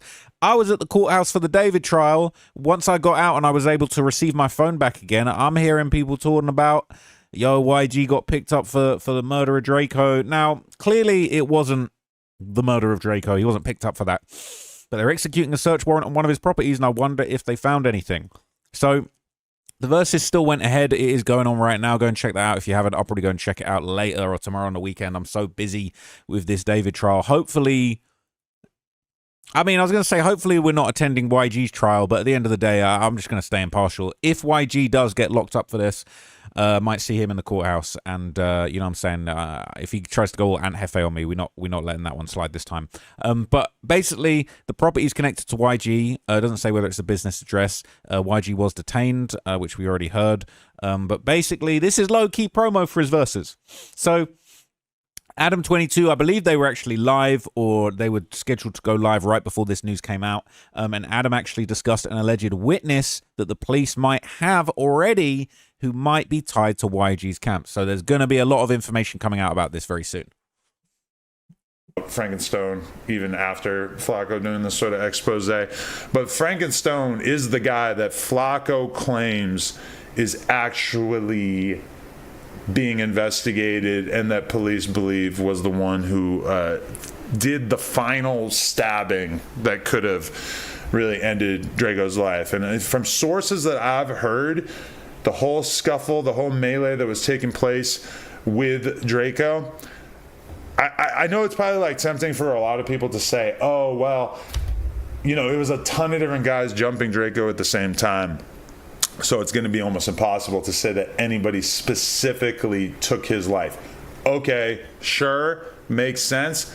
But what if, and this is kind of based on conversations I've had with people, what if there was one person who, after most of the jumping, after most of the beating had already been administered, what if there was one person who really delivered like a decisive blow with a knife to an area of his body that would have almost certainly took his life? I have heard, this is what I've heard. I have heard that there is a person, and I'm not going to go into detail, maybe a security guard, but at the very least somebody who is there who's on Draco's side, I would assume. I don't think it was somebody who just like worked for the venue, but apparently this person has shared with the police his belief that this guy was the one, that Frankenstone was the one who stabbed Draco the final blow. So if the cops actually do have a eyewitness who's willing to say that they believe that he did it, now I would assume that he was masked. That's going to make it a little bit harder, I would assume, to really like decisively say, hey, this is the guy who did it, if he was masked. But I'm not 100% sure about that. But that is a rumor that I've heard. I don't tend to bring rumors to the table all too often, but I've heard that from a pretty verified source, that they do have a witness that is claiming that he has more inside knowledge about exactly who delivered the final blow. And maybe I'm just conflating things, but my source says that this is the guy that has been identified, and I think that is the intelligence that Flacco was given a couple months ago. You feel me?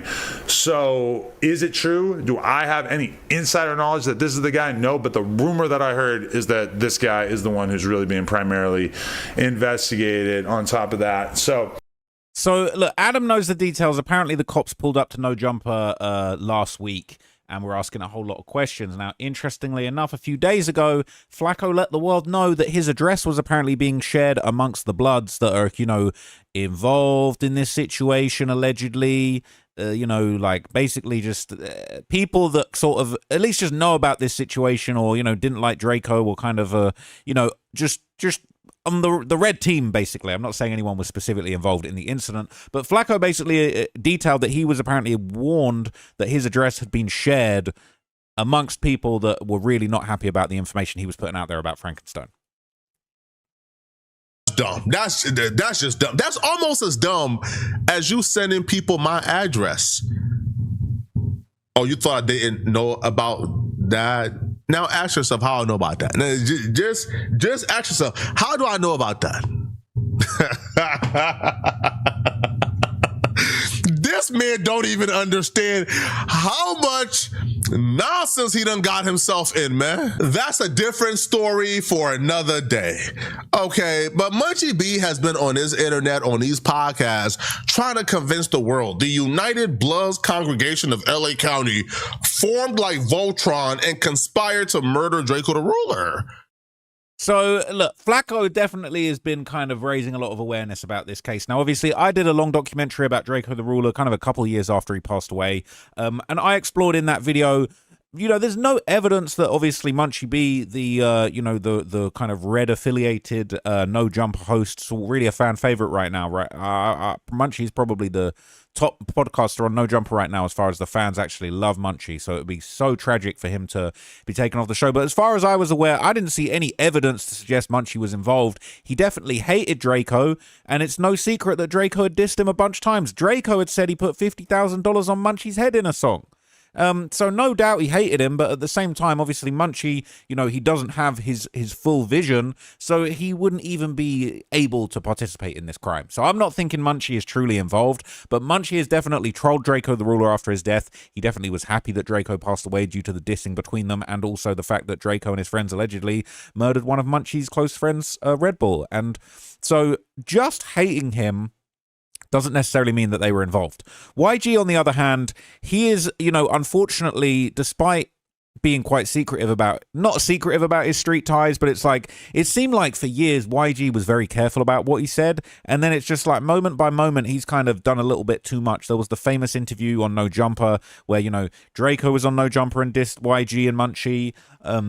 Allegedly Draco shot YG back in the day, and now we're finding out, YG was on No Jumper talking about, oh, we ain't rap beefing, the homies gonna get you, and then the homies did get him. And when it was the footage going around of all of the Bloods that jumped Draco and murdered him at that festival where he passed away, people are wearing YG's 400 merch, right? YG 400, like, bro, we seeing your merch at the scene of the murder. And then a lot of people kind of going back and forth saying that people from over that side might have had something to do with it. Now, at the end of the day, you can call me a snitch all you want, but like, fools are jumping on podcasts talking about the homies are going to get you. you know, we're seeing your merch at the scene of the crime. It is definitely very, very suspect. And no doubt the authorities have been looking into this closely too. If a bunch of YouTubers can see all these details and connect the dots, no doubt the cops will be doing so too. But whether or not YG is personally involved and whether there's evidence he's involved in the murder of Drakeo the Ruler, that's yet to be seen. But this is the kind of discourse going around on Reddit now that, you know, this information has been disseminated. YG detained as the cops execute a search warrant over Drakeo the Ruler murder. People saying, oh, the verses is tonight. And the people saying he was released. People saying he snitched that easily. Damn, there is no proof that he snitched, all right? They're saying they just got the brand new McDonald's Chicken Big Mac TM, so the snitching was justified. Another pit sandwich and some tater salad, and a few more. All right, I don't see any evidence of YG being a snitch. If anything, I think he's going down with the ship if it turns out to be true. I see a funny comment. It says, you are now the proud owner of an accessory after the fact RICO conspiracy and aiding and abetting charge from the feds, unless you appreciate delectable McDonald's meals and want to make life easier for the feds. Now, here's the thing, okay? People are basically saying, we know the truth on his new album, had me thinking of that Key and Peele sketch. Surely this is just pressure to get somebody to talk, especially doing this the day of the verses. Now, here's the thing. In that song, he kind of denies it, but then it's like, you talking too much. You referring to the incident too much. You said too much in this song. You got an intro, like an AI intro that basically, this is about Flacco. YG's being accused of murder. Police officers said they're looking for more information. This all came... I made a video about this years ago and YG didn't do a peep. This ain't about me, all right? As much as it's cool when a rapper shouts you out, I've been dissed by Dirk and Youngboy, okay, and several others. But this ain't about me in the video I made 2 years ago, probably 3 years ago. This is about Flacco, all right? YG being accused of murder. Flacco was the one talking about that. They say, I murdered this, I murdered that. Well, if that was true, you'd be a effing rat. He's talking about Flacco. This is a Flacco diss song because of all the videos Flacco made about him. And I'll be sleeping in a cell on a rack, but it ain't an effing fact. All that talking on the app. Streets has done this, a rap. They want to see me fall. You're doing too much. And the fact that you're so annoyed by people talking about if that was true, you'd be a rat.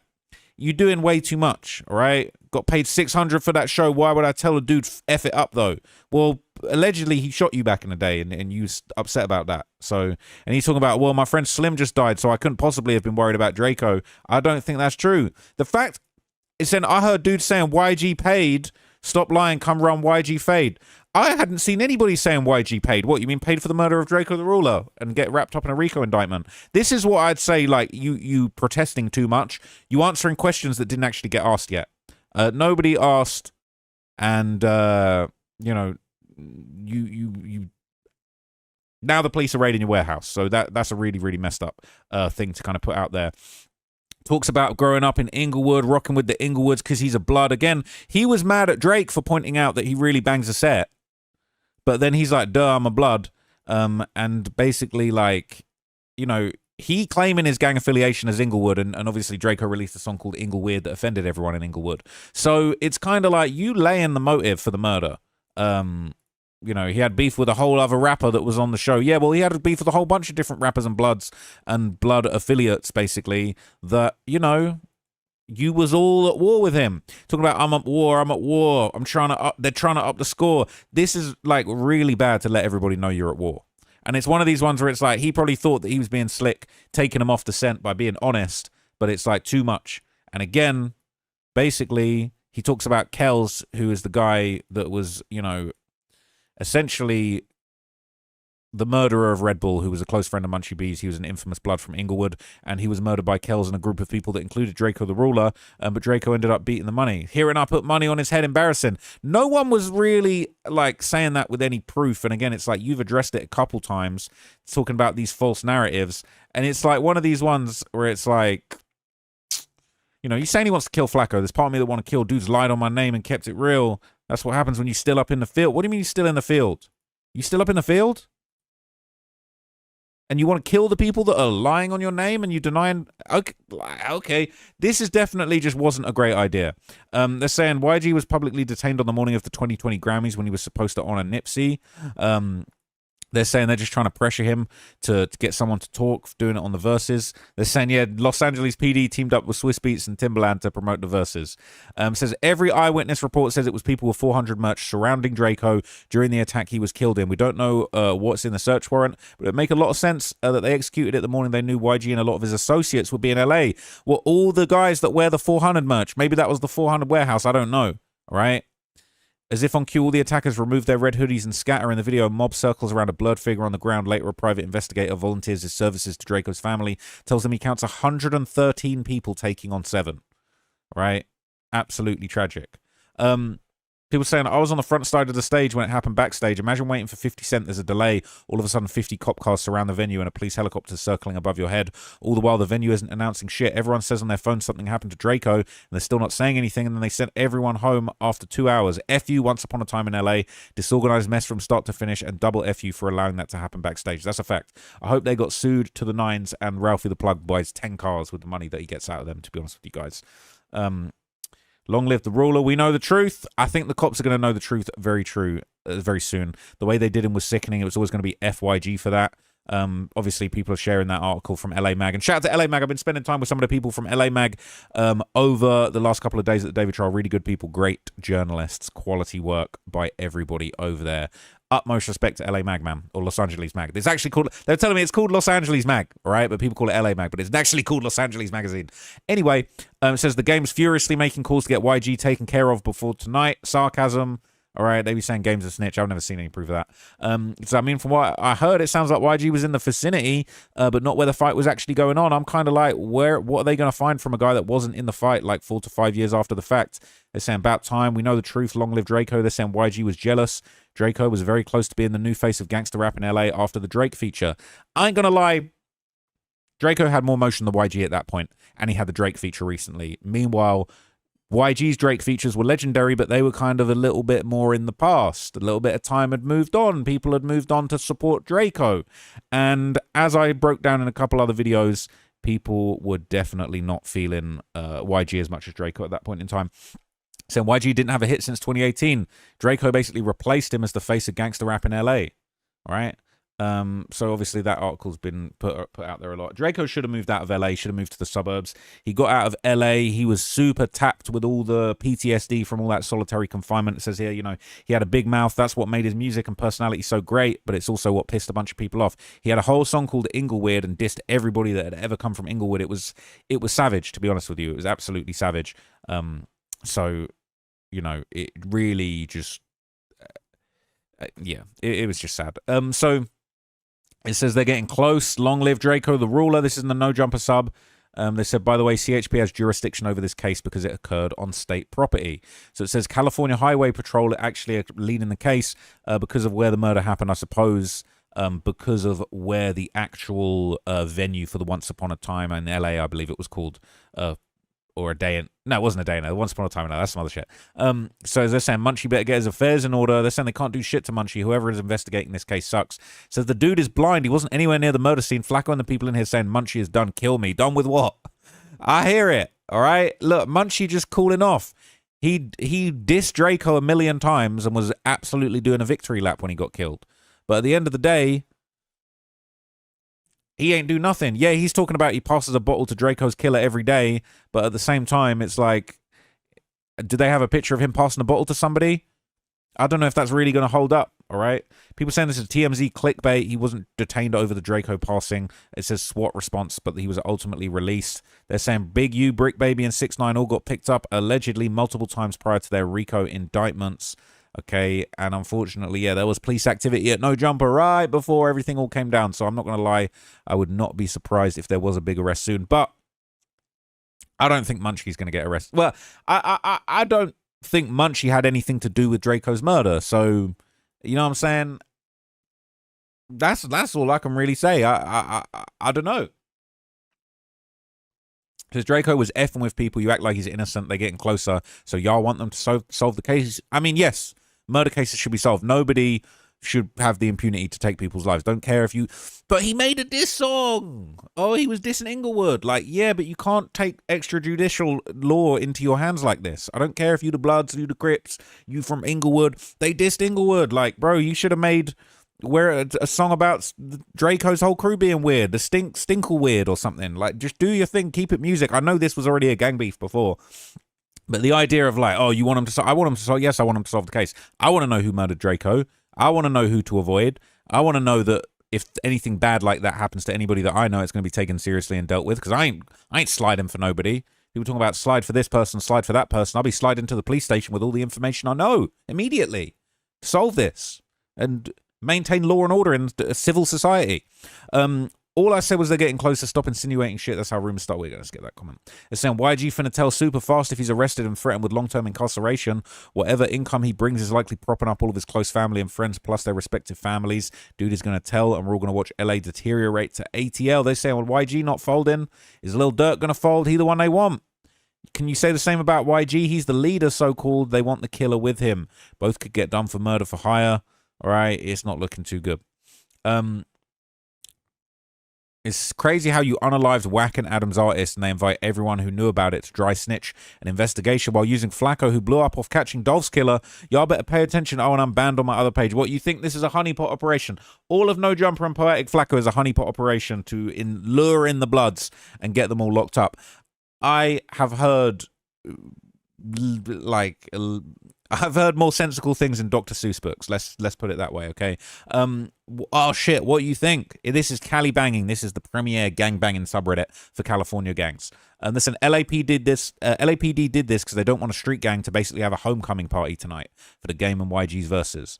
People saying, I don't know why, but I feel like this case will never get solved. It's been 6 years. It's actually wild. The case hasn't been solved yet, considering the circumstances and his status. The people who were with Draco that night never even got asked for witness statements. The non-Stink team members, that is. Right after the situation happened, people were self-snitching and the investigators should have made the arrest during that time and done wiretaps. I also believe YG is an informant or has connections with corrupt LAPD officers. This dude YG, his car was involved in a police shootout where an innocent bystander got killed, and until this day YG never got arrested for it, and the dudes in the shootout never got found. Police never solved the case or charged anyone. Saying biggest gang in America for a reason, little homie. Cases go cold for years and then something pops up the case. YG's not a rat. If anything, it was that blind man that woke it up. I think honestly, this song really, like, this song made it real. Before this, it was just a bunch of nonsense on Clubhouse and podcasts that doesn't really mean anything, didn't really prove anything. This made it real. This put it on wax. This put it on, Spotify, distro. I don't know if this album charted on the Billboard, to be honest, but